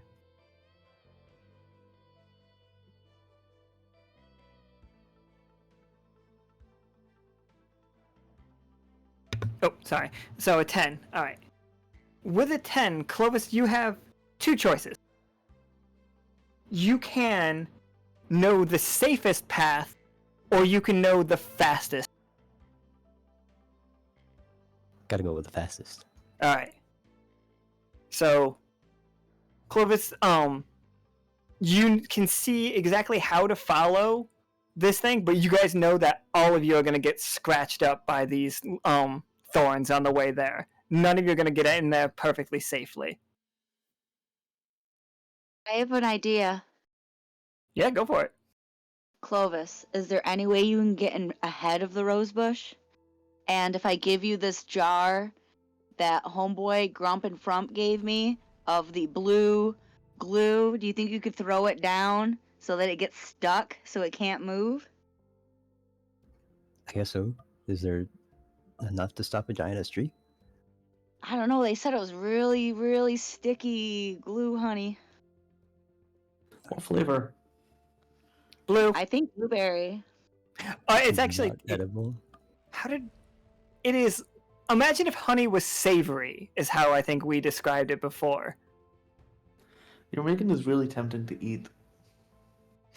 You can't, like, they told you not to eat it because you can use it as glue, but you could use it as food as well. They do eat it. Yeah, you can just glue 2 slices of bread together a sandwich. Sounds kind of dangerous. It feels dangerous, but like the mayor are fine eating it. I don't know if everybody else is. The mayor are little like beast dudes. Oh, hold on. I can actually show you. Where's Willoughby? There he is. I have another question. This I have is a Willoughby. question. Yeah, go for it. Oh, I like Willoughby. Willoughby's a great guy. Yeah, he's cool. Would I be able to petrify this rose bush if I got close enough to it? And stop it from moving for however long that works for? I mean, if you guys get close enough, you can for sure give it a shot. It is like hauling ass to get away from you. Wouldn't Iskra and Arel, wouldn't we know the forest enough to know the safest and fastest way? Because of the way that the roses are growing, they are changing the layout of the forest as you guys are going right now. Like this, the magical path isn't working for Arel here, and like Iskra, you would know like a more or less safe path, but you would be able to confirm with Clovis that his way is the way that you're going is the fastest, but yeah, it's also dangerous. Can I call a creature to give us a ride? A creature from the forest to give you a ride. Is the worm buddy still around? Oh no, he's basically like licking his wounds, for the record. I mean, I am a fox, so I could technically, I guess, probably run on all fours and go really fast and jump on it. It may not be worth much, but I might have a nice little scroll that could help us in this trying time.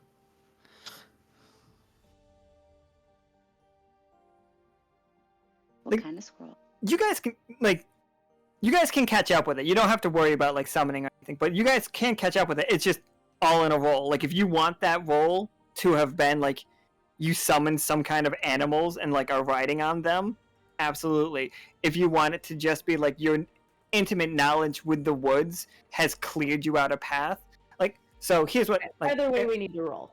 yeah, like if Arel wants to make the roll, then Arel's magic is like clearing a path, like her like path making magic is leading the way. If Clovis wants to do it, is literally just running through the thorns and just like making it work. If Iskra wants to do it, it can be like knows the secrets of the woods, and if Rosie wants to do it, it's just Rosie on fucking roller skates just going as fast as possible. Yeah, rocket skates, let's go, boys. It's like whoever wants to lead, it's perfectly fine. I'm gonna do that. I'm gonna try to fucking boost my rocket skates and get up to this guy. This rosebush dude. Alright, sure. Go ahead and make me that roll. All right, is Madge still on my shoulder, or should I leave little buddy behind? Madge is safely seatbelted onto your shoulder. Okay, perfect. All right, Madge, we're going for a ride. Maybe. All right. So a tough choice. You guys all take. You're all gonna be scratched up pretty bad because that was the result of Clovis's roll. Like, you get in there fast. You have the choice. Rosie, it's gonna see you coming at the last second. You can either avoid its like vine coming out and like grabbing you, but it will slip away. Like, you will see it go through and go around a corner, or you can get caught, but you manage to hold it in place. Cool.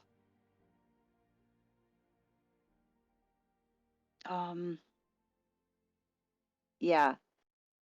Okay.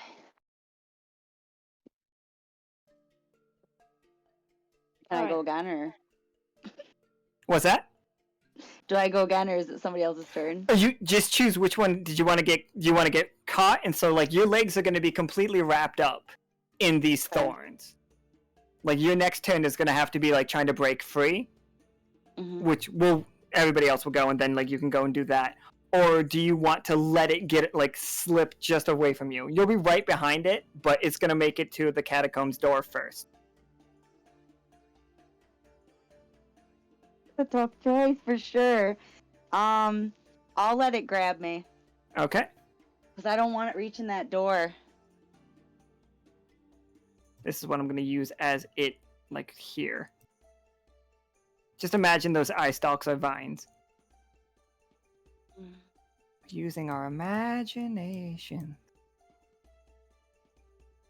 Boop. Madge has jumped off your shoulder and is now, like, just squaring up against it. Good. I hope it's poking it with his little sword. Oh, he's definitely going to be. So yeah, that's what you guys see. Iskra, Arel, and Clovis. You see Rosie, like, has her legs wrapped up by this thing. I'm gonna say she's upside down because it's funnier that way. Whee.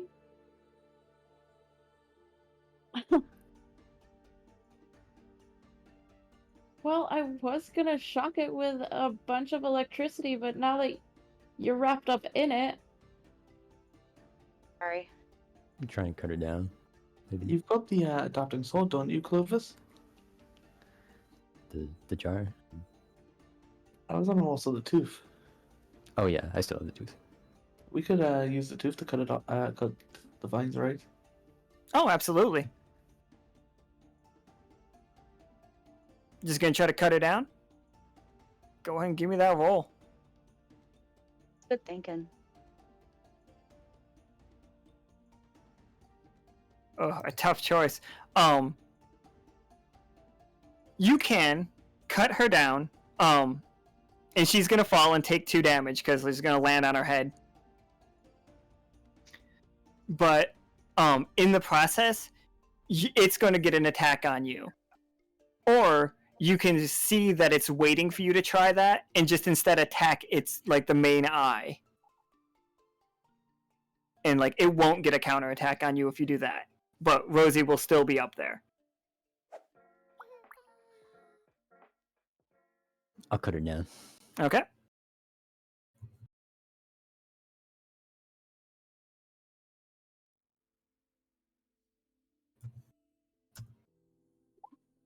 Okay.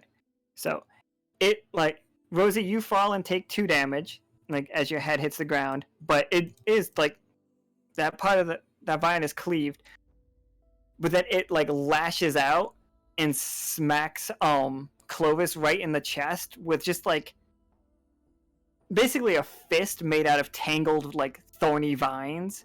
Just punches you right in the chest, and that deals 3 damage to you. He's had worse. Okay. And Arel and Iskra, like, it's not holding Rosie anymore. Do you want to Okay, go first, and- Iskra? 'Cause I got a cool thing I can do. But you want to do the cool thing, or you want to do this cool thing with my shock? Oh, I need you to do your shock first. Great. And if I did my math correct, I'm at 7 AP. So, yeah, I guess I'll just go for it. Let's shock the rose bush. All right, that sounds good. Go ahead and give me that 20-sider. 11 is a success. So yeah, how does this look like when you do? I just spilled water right on myself. Good job, me. So I kind of like hold my hands out in front of me, and with my 2 middle fingers tap the buttons on my palm and shoot this giant electric bolt at the rose bush from both hands. Yeah, it is very upset about this. Like, it is completely paralyzed. Like, you see multiple of those eyes just kind of like pop and burst into flames. They're not all gone, but like a good amount of them are. And what was your plan, Arel? I just must have forgot to unmute there. I don't like to use spell steal and also cast shock. Nice, okay. Do I roll the 20-sider? Yep, go ahead and roll me a 20-sider. Oh, natural 20. So yeah, do you do it exactly like when you do spell steal? Do you do it exactly the same way? I mimic the movements, but you can see a little glow in my eyes as I do it. Right. 1 second. So yeah, like you mimic the movements, and it's just like, Iskra, hey, you're seeing Arel using your magic, and it feels the same as like Clovis is the one with the whip like Jesus, not Arel, I believe. But it's fine. Like, it's gonna get it done. Iskra, you see Arel mimicking your magic, and it feels exactly like your magic. Not somebody else casting a different version of light of shock. Like, because other people can do lightning magic, but like your people have a very specific kind of magic. And it's exactly the same as it rips through these vines. And with a 20, like, nothing else is gonna burst into flames or anything. But like, and you see the lightning keep going underground a little. Like, you can see like lightning flashing from underneath the ground, and then you guys hear the voice, like tiny voices, like, how do you guys know what Critters? Do you know the movie Critters? Oh yeah. Yeah. No. Okay. So Critters is a Or like terrible. Tremors. Not like Tremors, because I'm thinking about the exact way that the critters like scream in that movie, like little gremlin screams. You guys are hearing like little gremlin screams, and like then you can smell like the smell of like brimstone burning, like brimstone, and like it has kept going towards the catacombs. Like you stopped it, but there is already something at the catacombs. This big one didn't make it. But something else did? Something else was already there.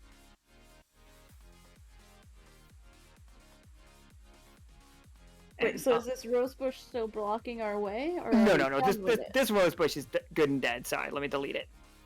But you guys can walk straight to it now. Like, and I will move you guys here. Oh, I gotta move the mushroom guy. I was not expecting him to be a member of the group, and therefore do not have him on all the pages. That's my bad. Small, cute characters have to become friends.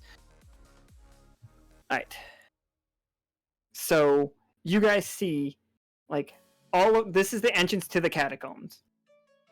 And, like, you see these, like, weird, like, road, like, imps all over the sides here. There are 2 corpses already on the ground. Like, that's what the 20 killed them as it ran up the rose bush and, like, fried 2 of them. But there's another 2 just hissing and spitting at you, trying to, like, scare you guys back. And it's like, they are... every time they open their mouth, they like eject like little flaming like globules of like I don't know how to say that word. Little flaming bits of just the worst smelling. It smells like brimstone, and it sticks, and it hisses at the ground as it hits the ground.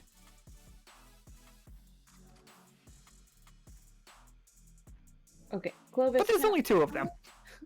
Clovis, can I take the tooth you were given earlier and use it as a bow and arrow to shoot down these 2 things? Or do you just want to shoot them down? I guess I'll do it. Yeah, give me that 20-sider. Yeah, that'll do it. Just these little like rose imps hissing at you guys with thunk. No. Right? Good aim, Clovis. Good eye. So, yeah, I'm just gonna with an 18. I'm just gonna give you both of them. They're just like both pinned to the wall through their mouths, Good shot. and like you see the arrows. The arrows are that this thing makes are also made of the teeth as well. But like, they're a magical construct. They will last a little while, but they won't last forever. So has something made it into the catacombs? Do we need to go in? There is definitely a trace. Go ahead and roll me a 20-sider Iskra, and yeah. I'm gonna answer Nika's question here in a sec. Okay, yeah, 15. You do see a there are some vines that have made it all the way down there already, and you smell the brimstone smell, and this might even be the source of that smell. Is further down into here. You rolled a success, so I'm gonna give you one more little thing. When you look down, you see what looks like human footprints, but they're not an indentation, but a burning, like there has the same way if your feet are wet and you walk around, you leave exactly your footprints, and it's amazing, and I love doing that. But it's just burnt in the uppermost part of it. Okay, so there are footprints that look like they've scorched the earth walking into the catacombs. And once you reach the catacombs, when the floor becomes stone, even in stone, they have left these black footprints. You see, when you get to the stone, and the more clear, you see them going in and coming out. The coming out are more recent. Well, if they're coming out, do we need to go into the catacombs? Okay, let's look at these footprints. Going in and out. If the out is fresher, then have they left a long enough trail that we could follow them without having to go into the catacombs? They looked like something picked them up when they left. Like they were lifted off the ground. You don't see the rest of the footprints leaving. You guys didn't see the footprints from the direction you came, and you see the person was just standing here in one spot, and then there's no more footprints. What do you think we should do, friends? Arel, do you want to give me a 20-sider? Oh, yeah, 2 seconds. Yeah, no problem.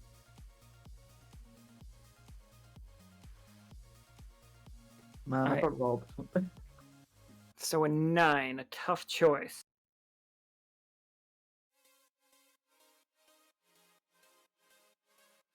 Are you more interested in trying to figure out where this person went, or more interested in the magic that you are sensing coming from the catacombs? Oh, I want that magic. See, I thought so, but I just wanted to make sure you had the option. There is a source of some... Sorry, Sparkly. That only works with crew. That's only for chat roles. But that's okay. So you guys, there is some kind of strange necromantic magic. It's fascinating. You've never sensed this kind of magic before. Your character would be ridiculously interested in what you are sensing in these catacombs, because you are familiar with the people who were here first. that were here before you, but it's not even their magic. Like something is tapping into that magic down further down these stairs ahead of you. To the others, I don't verbally make any noise, but you can see my ears twitching as a grin comes across my face. Well, I think we should go there. I mean, what's the harm in checking, you know? What's the harm in checking? If we know this is a magical place, we know that terrible magic comes from your very powerful magic. I mean, I guess if it's the source, we should go find it. But if it's also left, then I don't know. I'll leave it up to you guys. Madge is poking one of the gremlins that got shocked to death before you guys made it up here with the sword. Of course he is. That's my buddy. This guy leveled up. I'm sick as shit.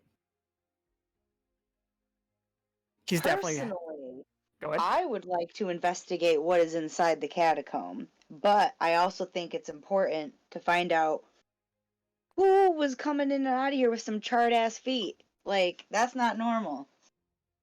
Man, didn't even wear shoes. Okay. 5 minutes in the catacombs, and then we turn around. Famous last words. 7.5?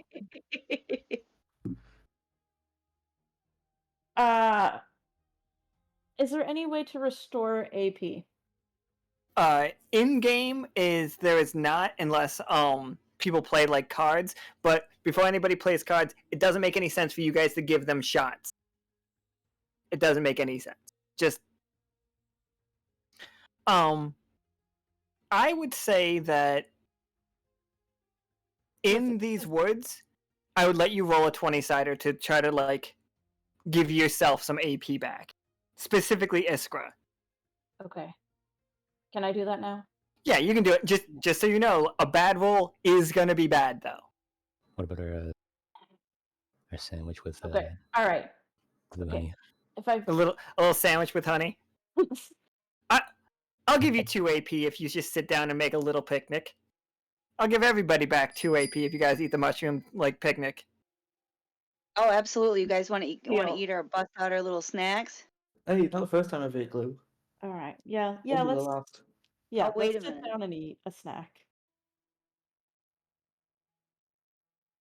Absolutely. So just in front of these catacombs with evil rose goblins just like still like kind of hissing as like the fucking like arrows are through their mouths as they die. You're just all like cutting up your vegan cheese and like eating a little mushroom picnic. Well, it's not. It was made by mushrooms, not made of mushrooms. How many of my 5 a day is this? Any way that I can use wild font and make a surplus of our snacks? Yes, you could absolutely use wild font. Don't worry about spending the AP. Like that is how you spread this meal so far. Like all 4 of you are just eating. All right, guys. I'm laying hands on all your snacks. Do. We all got a surplus. So everybody fill up 2 HP and 2 AP if you've taken damage and stuff yet. Like that's 2 for each. And Iskra, you can still make that roll to see if you can get some more pull AP out of the forest if you want.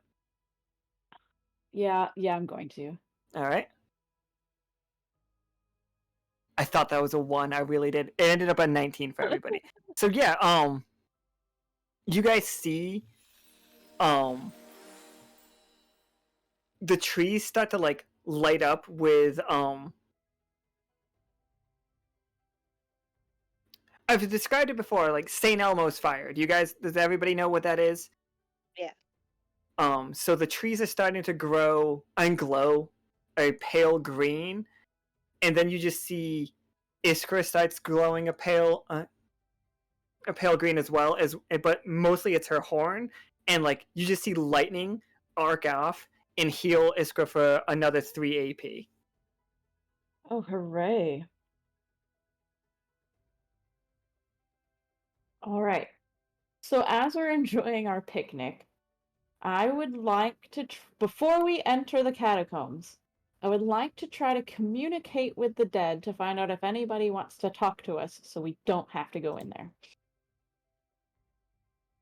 Yeah, go ahead and give me a 20-sider.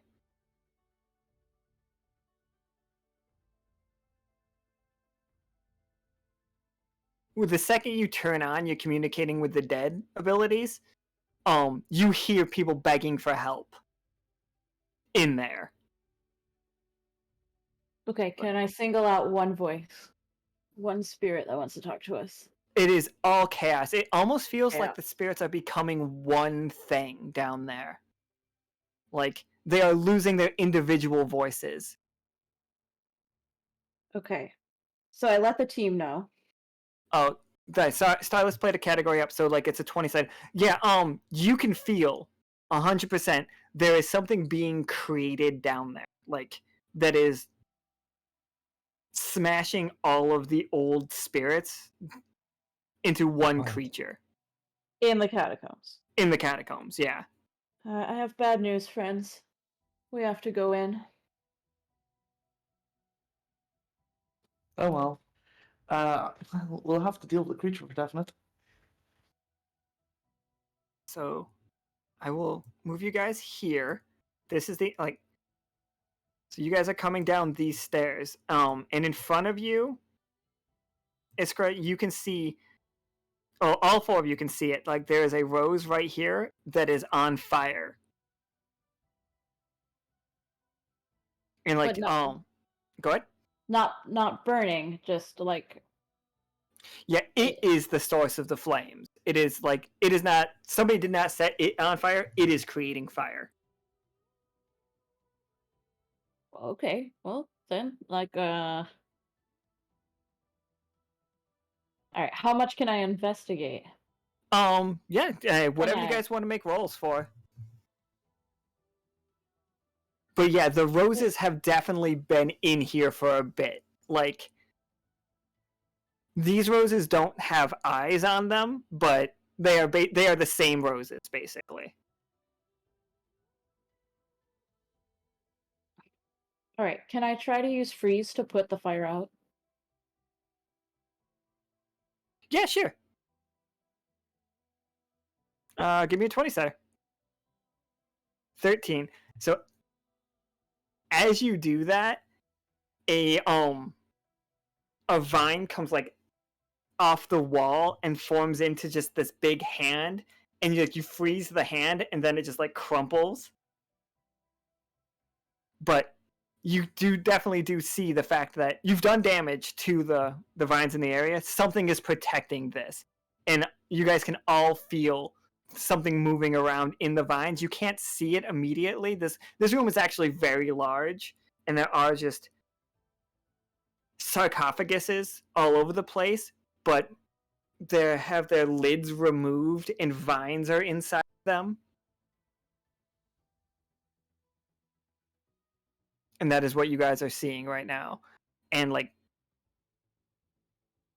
you are not alone, basically. That Clovis, that feeling of being watched is intense in here. Something is like staring right at you all. I'm gonna try and cut the rose in the center of the room. All right, give me a 20 sider.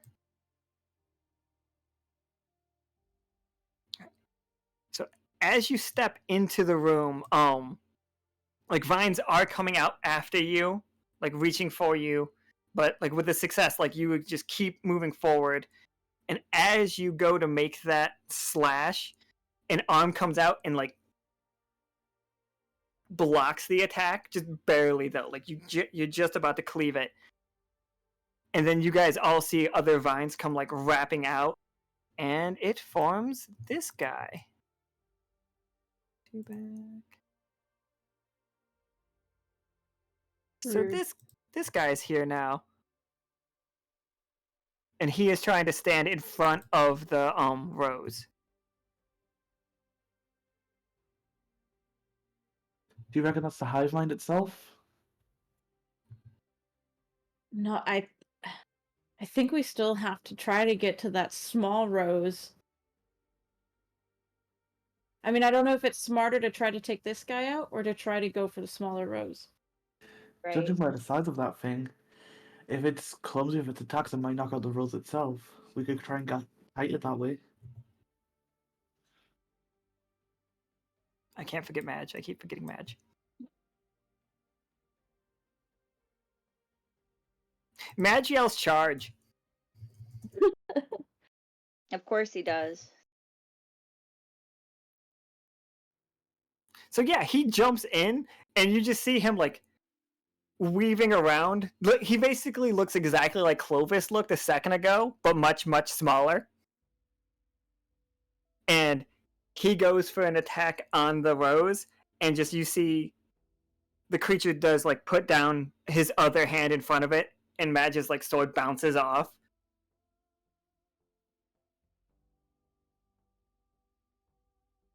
Okay. All right. Clovis, can I see that tooth again?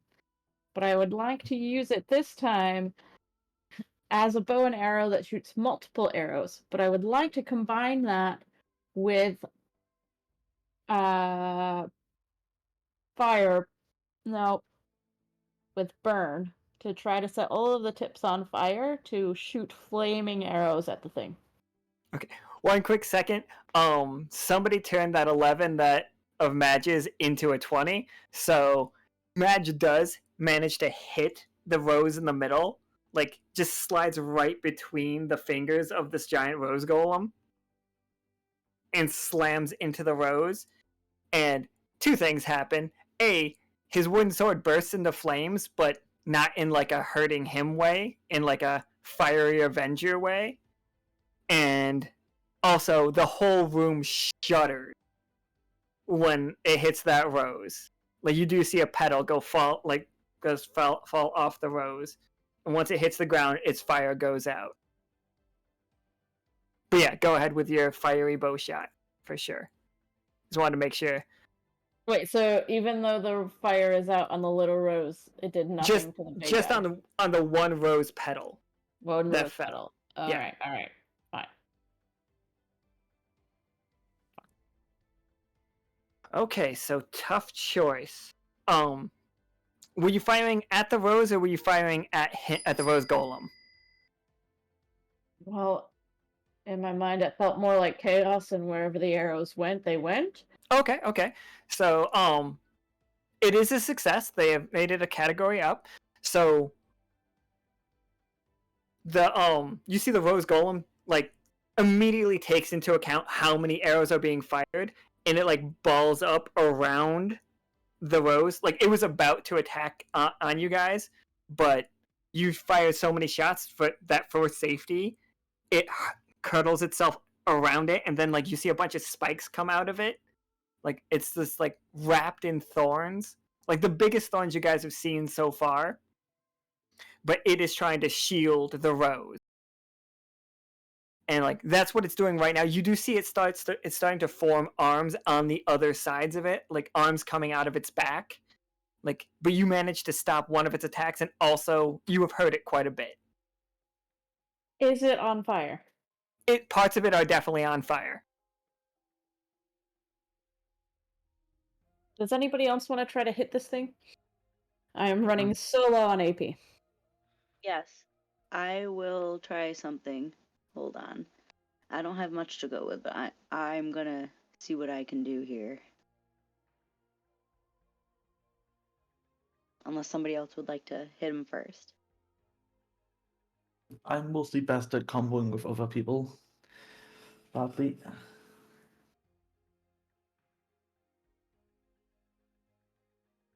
Otherwise, I'm gonna keep taking this fang and then just try to hit it myself. Can I hold the fang?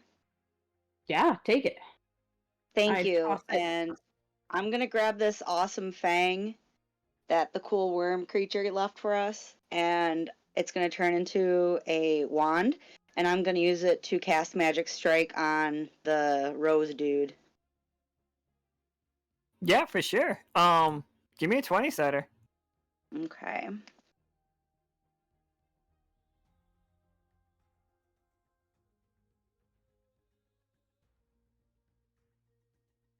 Okay, a tough choice. You will, either way that you do it, you're gonna hurt it. But one way, you're gonna see, like, as it's like curled, over top of this, you see its like chest is opening up, like it has like a rib cage that is opening, like, you know, gross-like, and it looks like it's trying to put the flaming rose inside of itself. Like, you can cast Magic Strike and destroy the rib cage before that happens. That's going to deal Like, less do that. damage to you. And what's that? You want to do that? Heck yeah. Okay. Giving me an opening like that, I gotta take it. I've seen the Alien movies. Like, I gotta take that opening. Like, Yeah. So you blast the rib cage off, so that it can't do that right away. But when you weren't looking, like, one of the other hands that had appeared, and just comes and like scratches you right across the face, and it hurts. Like, it's bad. It's gonna do 4 damage to you, and it like throws you across the room. So this thing is, it's basically laying in the fetal position, but now it's growing arms arms out of its back, and those arms are massively thorned, very dangerous weapons. It's like this, over top of the Rose. You guys are all wherever you want. Like, Rosie got flung across the room because she's tiny.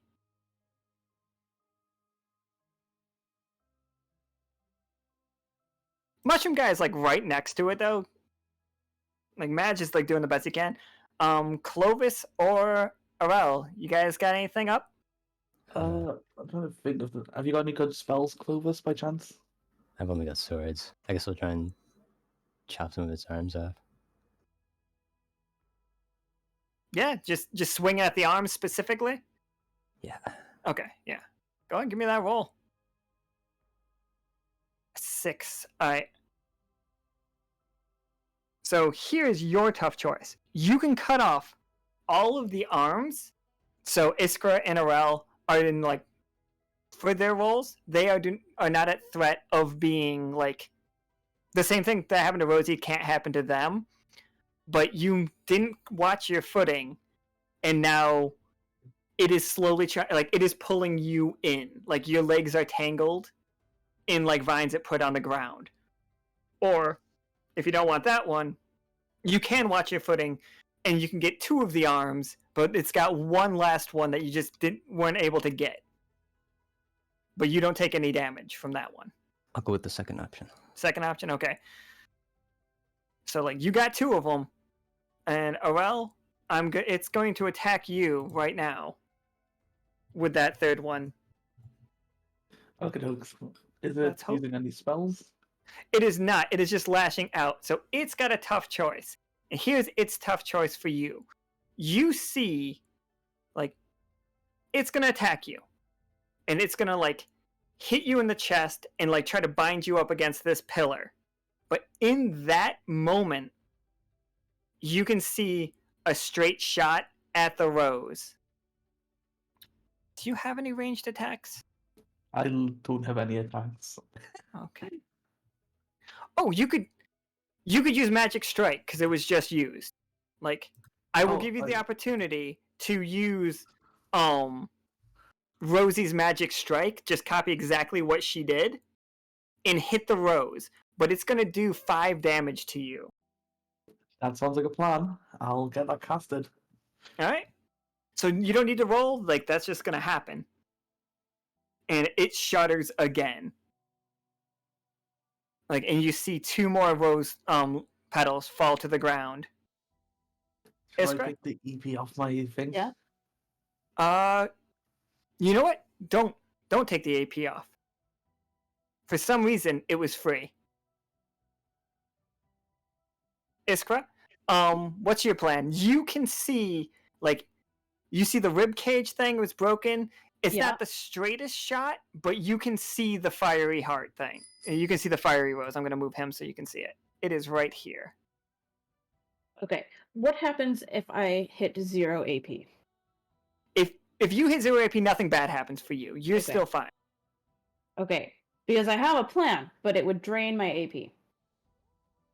Yeah, go for it. Okay. I would like to dive at the creature with my hands extended to try to wrap my hands around the heart in the middle of the rib cage and give it one big shock. Yeah, that sounds like a roll for sure.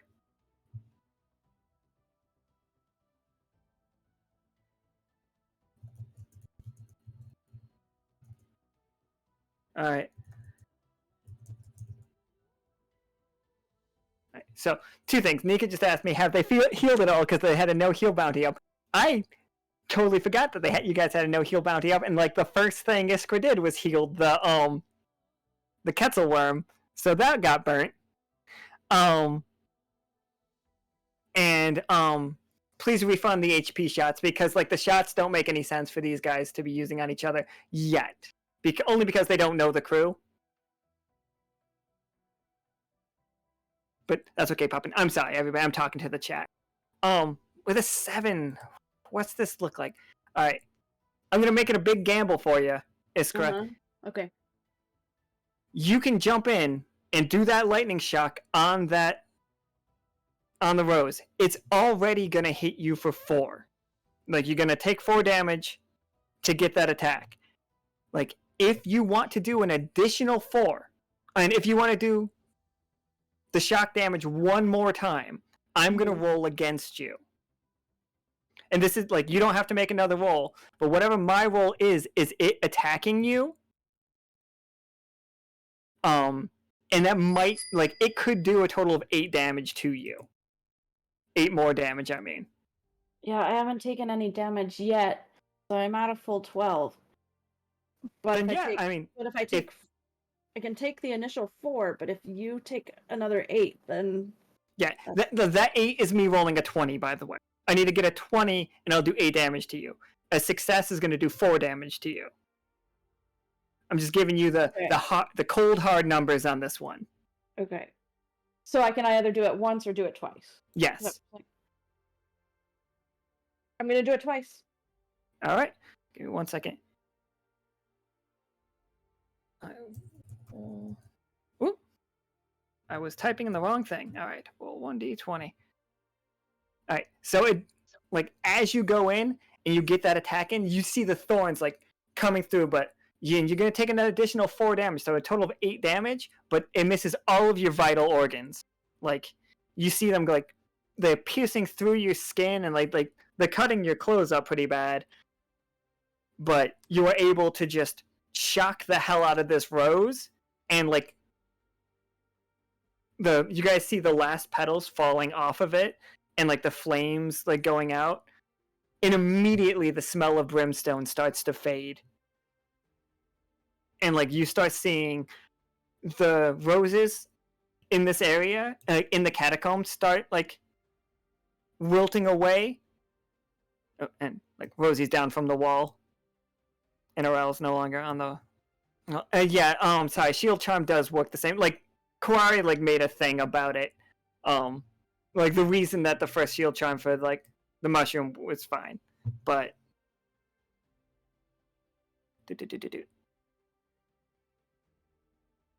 and yeah, so like all of these roses start to wilt, and I'm just gonna say that your speak with the dead ability is still kind of up. Not fully, like you don't fully understand what they're saying, but you do feel a sense of relief, and you can feel the spirits going back into their own sarcophaguses as like the roses, like the vines that were in there start to like fade away. Not fade away, they all like turn into like very deliberate ashes. Like, you know when ashes get compacted really tight, and then you touch them, they fall apart. Mm-hmm. Like, that's what's happening all around the room. So I think it's over.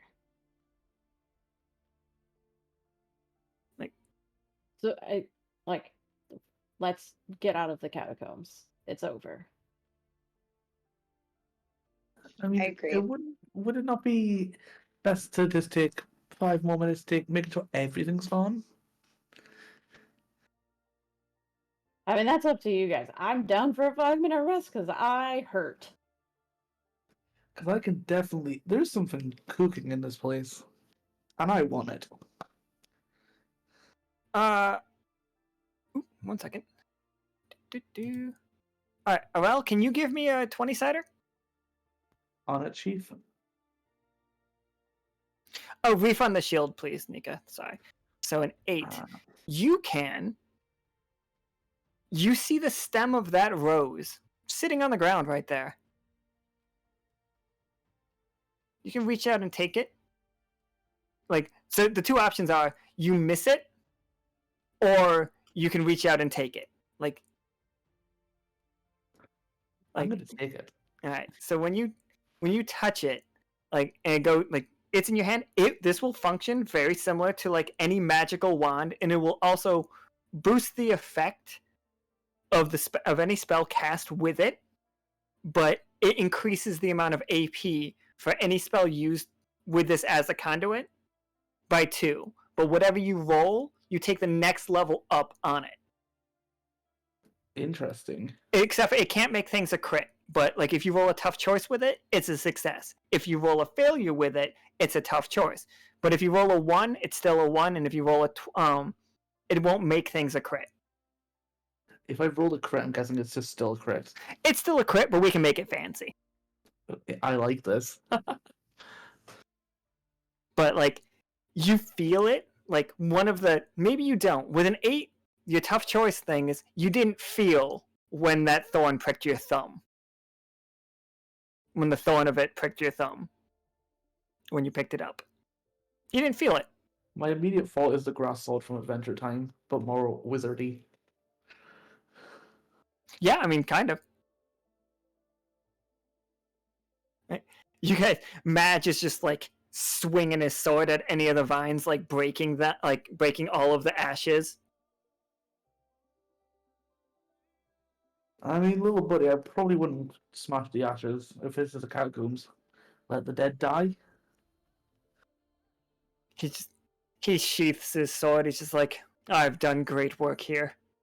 He like, he flicks his cape and like it does a like dramatic waving in the wind for a second. Then you realize it's just him holding it up, waving his cape.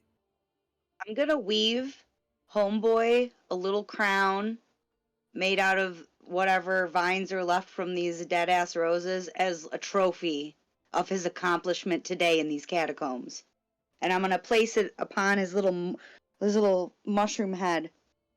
Oh, absolutely. So like you guys can walk out of here. The rose, like the dying roses, has not permeated the whole forest. Just the catacombs. The roses are still out here. But why? Because there's something else going on here as well. We won't... That's like a long game situation. But you solved this problem. Like the rest of these roses, based on... Clovis and Iskra, can you both give me a 20-sider? Nice. That's not good. That was a 1, everyone. Hooray! It's 2 1s. That's sick as shit. We hit Thank those. you, guys. We hit those. Wow. Okay. All right. Huh. Okay. Let me think about this for a second.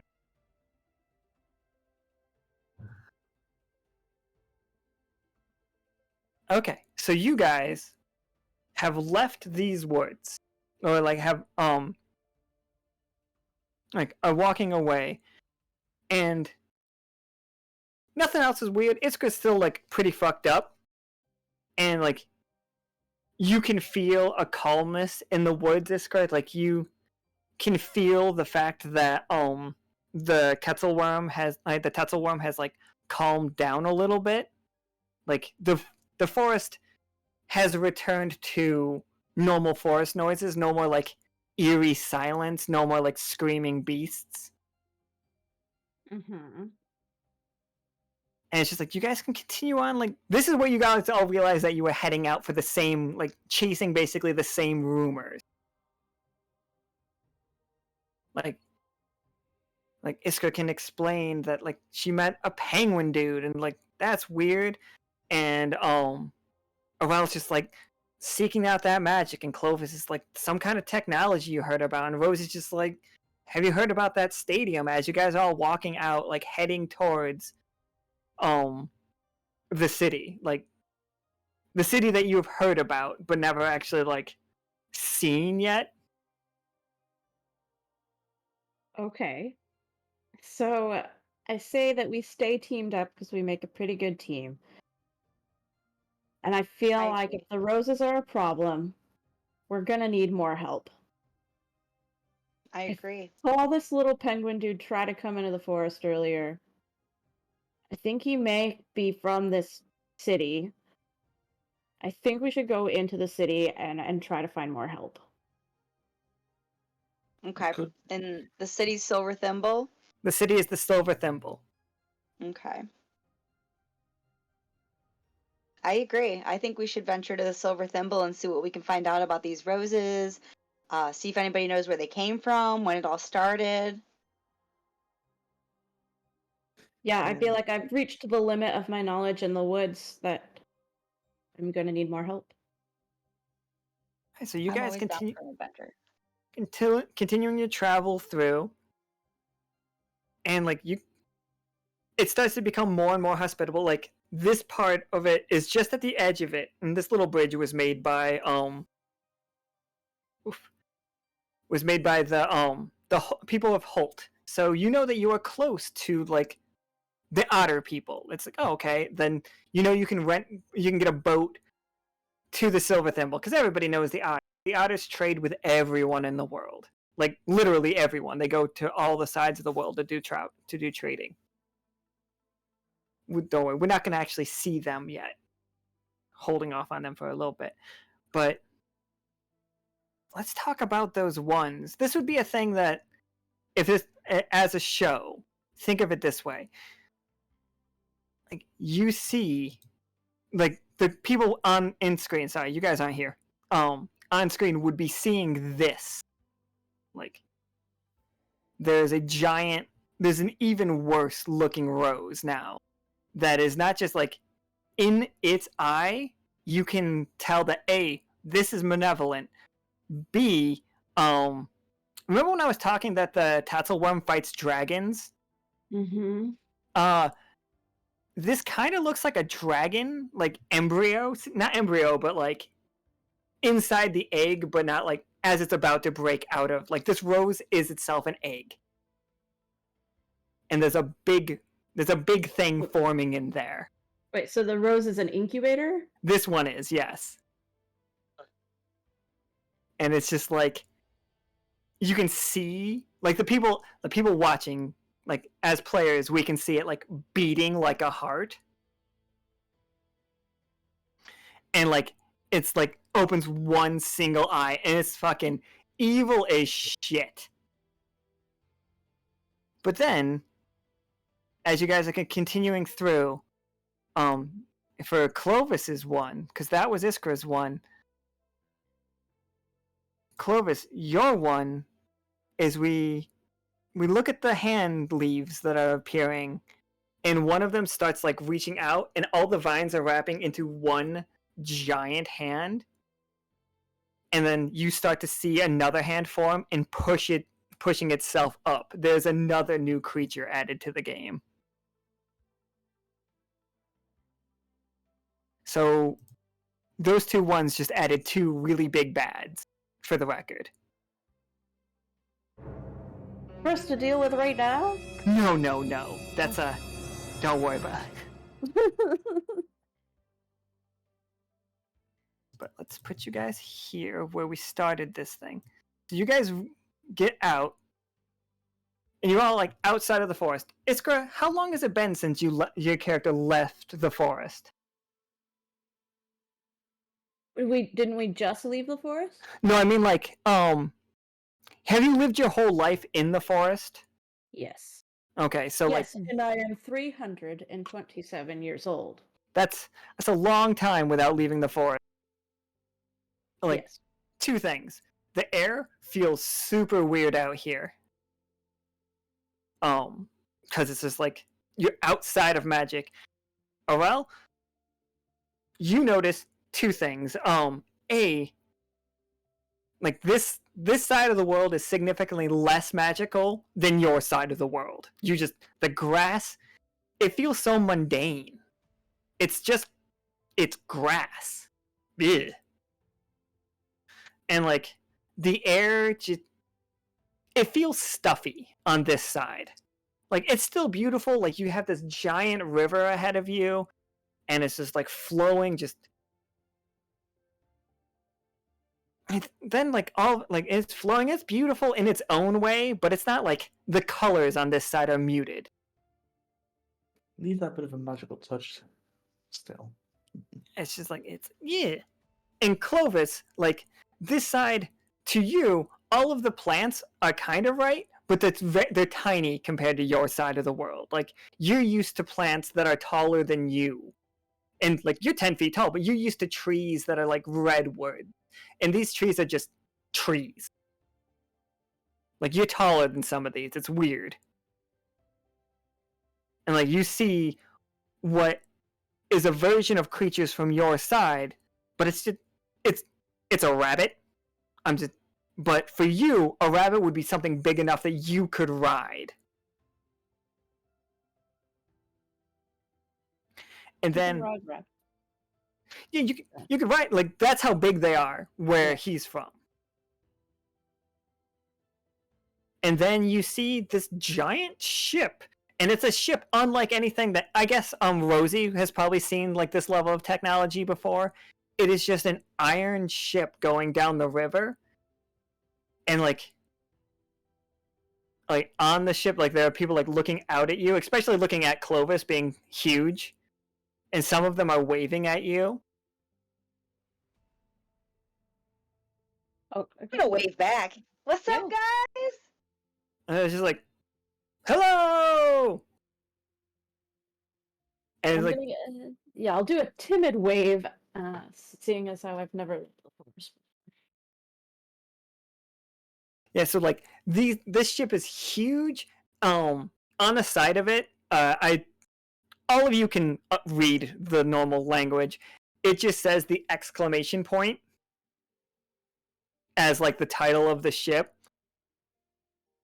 And how do I explain this? It's definitely, what if a not a full-on battleship, but like somewhere between a tugboat and a battleship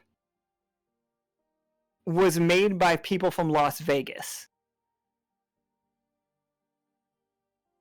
So this is definitely putting pollution into the air, then, right? Oh, yeah, it definitely is. Like go roll me a 20-sider for me, and hopefully you don't get a 1 because then I'll add one more bad thing. Come on, 1. It's a 2. It's a 2, everybody. But it's not a 1.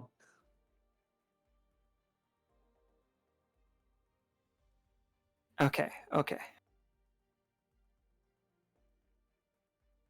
So the people on the ship like wave to you, and then they're like, you start to notice that the clouds coming out of it are green. Like it is like pumping like green pollution into the air. Good. Prophecy made it a 1, so excellent.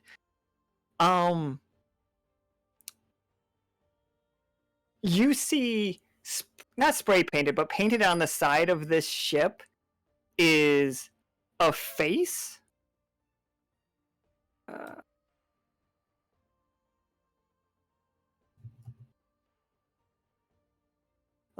Spray painted on the side of the ship, right below exclamation point, is a face of like somebody, and like none of you will know who it is, but people in the chat will probably know. This is what's like painted on the side, but like more regally, like. Oh. Hello. It's like that's what's spray painted on the side, and then that is basically. And as you guys look out, as as the ship fully passes you by, you can see the silver thimble in the distance.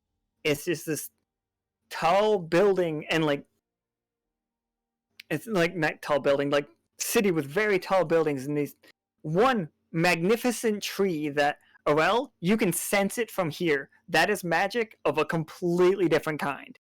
Different than the magic that you felt in the forest, different than the magic that you felt from home. It is reality warping magic. Like looking at it, it looks even from miles away, it's like a heat haze situation. and then next to it is it like a tower with like roots growing out of it with gems and like speakers. Like, you can kind of make it out from here, but like it also has a ridiculous wave of magic to it. And then, oh, go ahead. I look at the group and seeing this magic, I go at the group and say, I think we should probably get down there. Seems profitable for us if we want to deal with the roses. I'm gonna have to agree because I assume with a big city like this, they'll have a big stadium, and I've heard rumors.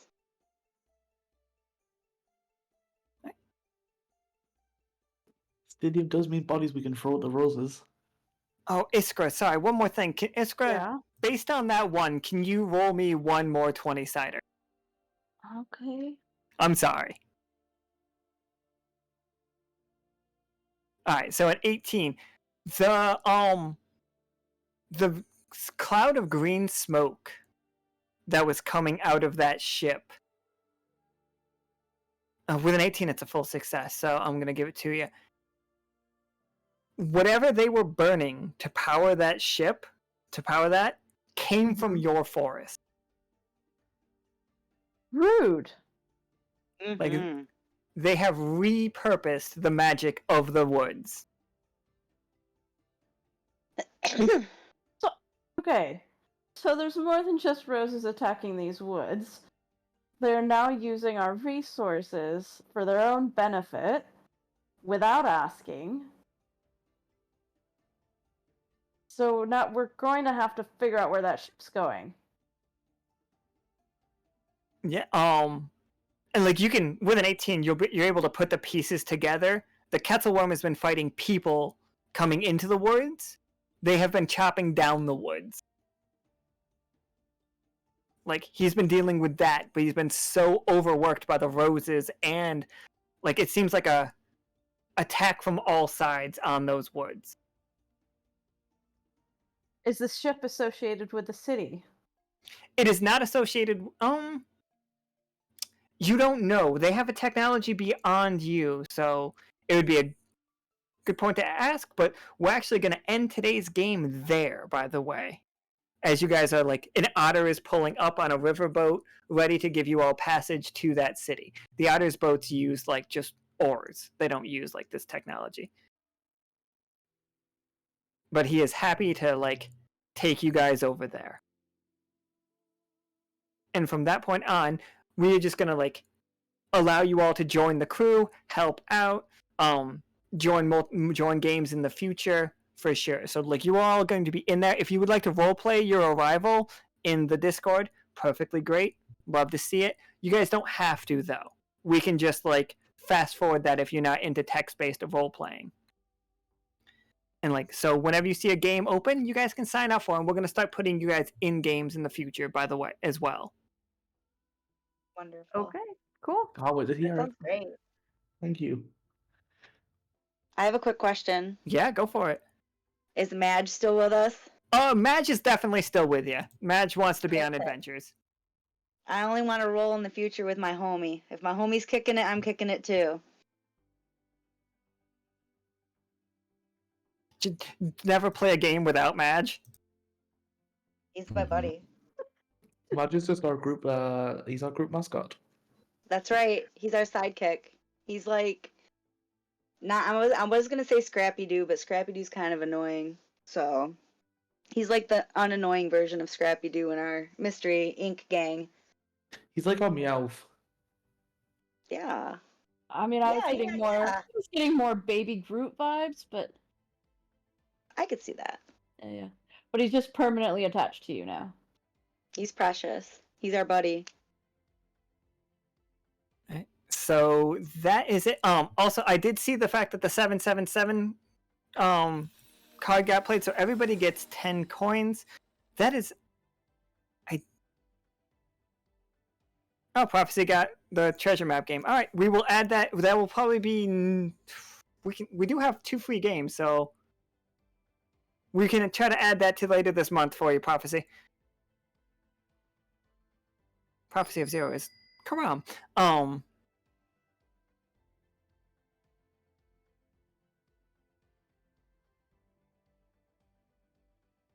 Okay, so I was about to say something. I got taken off. I would like to thank all 4 of you for making it to the game last minute, and like, I know I don't have to say I'm sorry for not making last week's game. I know that you guys understand, but I am very glad that this wasn't too much of an inconvenience for you. Oh no, thanks for No, it was not at all. bringing us It was along. not at all. Mm-hmm. It was a pleasure to roll aside everyone today. Absolutely. It was very much my pleasure to meet everybody. It was a lot of fun. This is my first time ever playing something like this, so I totally dig it. It was a lot of fun. No, you did great. You all did great. Absolutely. And I look forward to having you guys like in the crew, so I can start like putting you. I thought the idea of like 4 people that weren't part of the crew as a game was a fantastic idea. I believe Nick actually came up with it, and I was just, no, that's hilarious. But then like as we were playing games leading up to this game, the crew was already messing with that forest more than I was expecting them to. Like significantly more. And then like, so the way that I'm actually picturing this is like you're all like at the coast of this river looking out, seeing the city. The city's on like a crescent moon island situation. And like to the north of where you're standing is the city of Dyad. But very recently, one of the 2 tallest buildings in Dyad got turned into a plant that has nothing to do with the roses, but it just did. So like you guys are all like standing there like, magnificent. But when you look over and it's just car alarms going off situation, like explosions happening in that city. It's just like, well, hopefully that's not related. But then like right behind you at the edge of the forest is like the steaming pile of like a giant wasp nest that got shot to shit. And then also all around you guys are like bones from like weird creatures and wasp parts that the crew had nothing to do with, although they did. And somebody's house is on fire still, but they never investigated that. They didn't even put that guy's fire out. The same one that they shot? No, they went into somebody's house and then like it burst into flames, and then they ran in and saved Willoughby and then left, but they didn't put the fire out. Well done, friends. It was a lot of fun, guys. Thank you all for playing. Thank you so much. And like Mika's saying in the chat, we'll work out the coin bingo. I've got to figure that one out, how to give it to you guys, but I will. And a quick recap of the game. So Clovis and Rosie are from the south of the side of the world. And the thorns are infecting the mushrooms in that place, and also the wildlife, which is spreading the forest, but not in a good way. When they went to it, they met Madge, Gruff, and Gruff. Was it Fluff? Not Fluff. What did I name the other one? Grump? Frump? Yeah, Grump and Flump? Frump? Frump. Frump and Grump. Sorry, Frump, Grump, and Madge. They met 3 mushroom people. Madge has joined the party, apparently. He wants to be an adventurer. Iskra and Arel discovered like something was clearly up with the magic of the forest by a lot.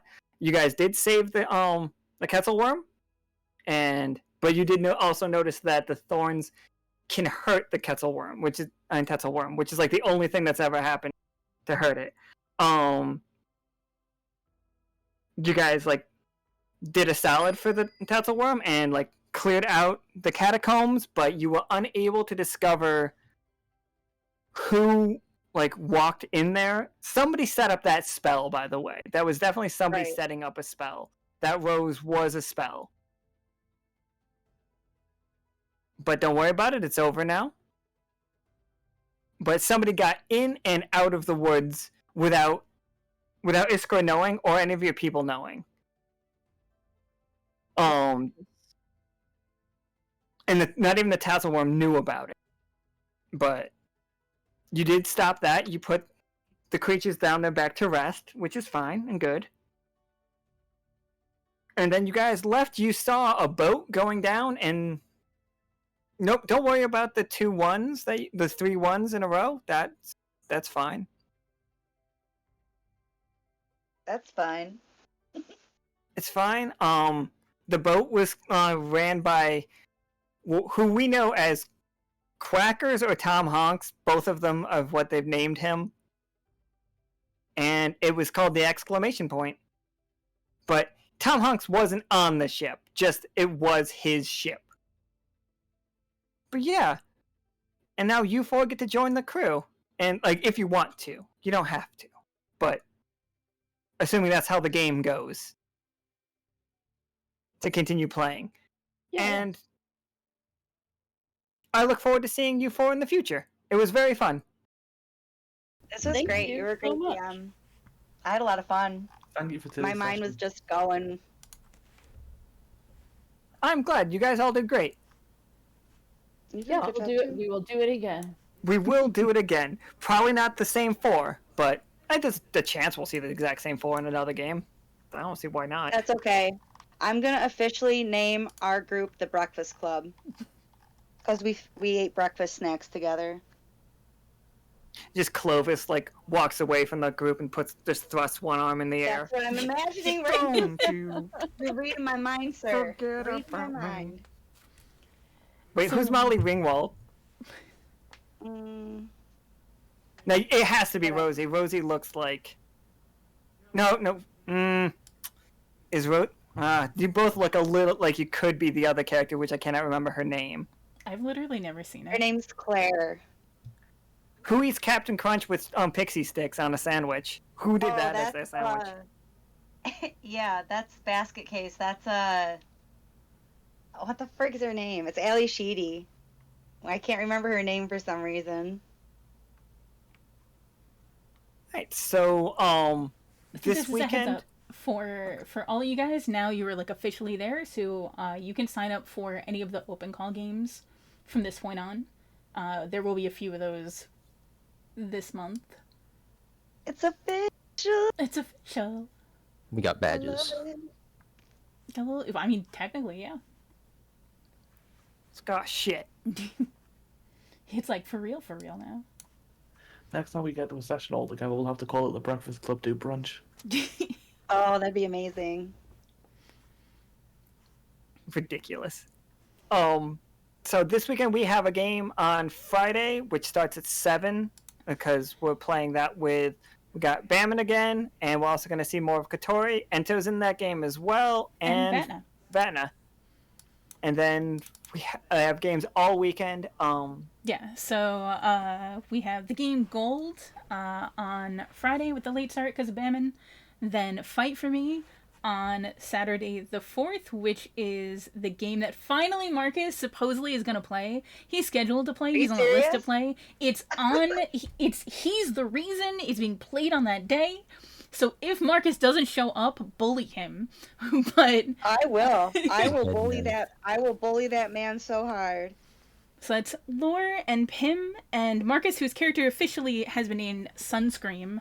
I do personally believe that the captain calls him Scrum, but no one else is allowed to call him that. And then the rescheduled When I'm Small, which is on Sunday, which is Valentina and Isaac and newcomers Simmons and Cassidus, I believe. And then the reschedule of Fish in a Birdcage is on Tuesday.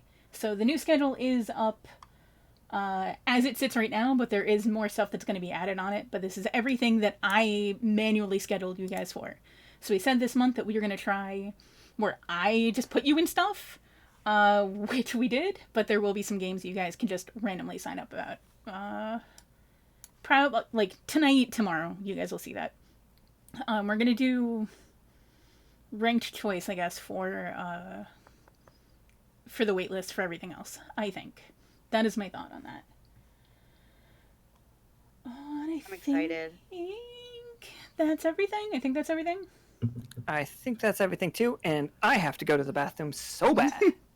So we're going to wrap here, and we will see y'all on Friday at 7 p.m. Pacific. Bye forever. Goodbye, everybody. Toodles. Bye forever. Uh, Bye.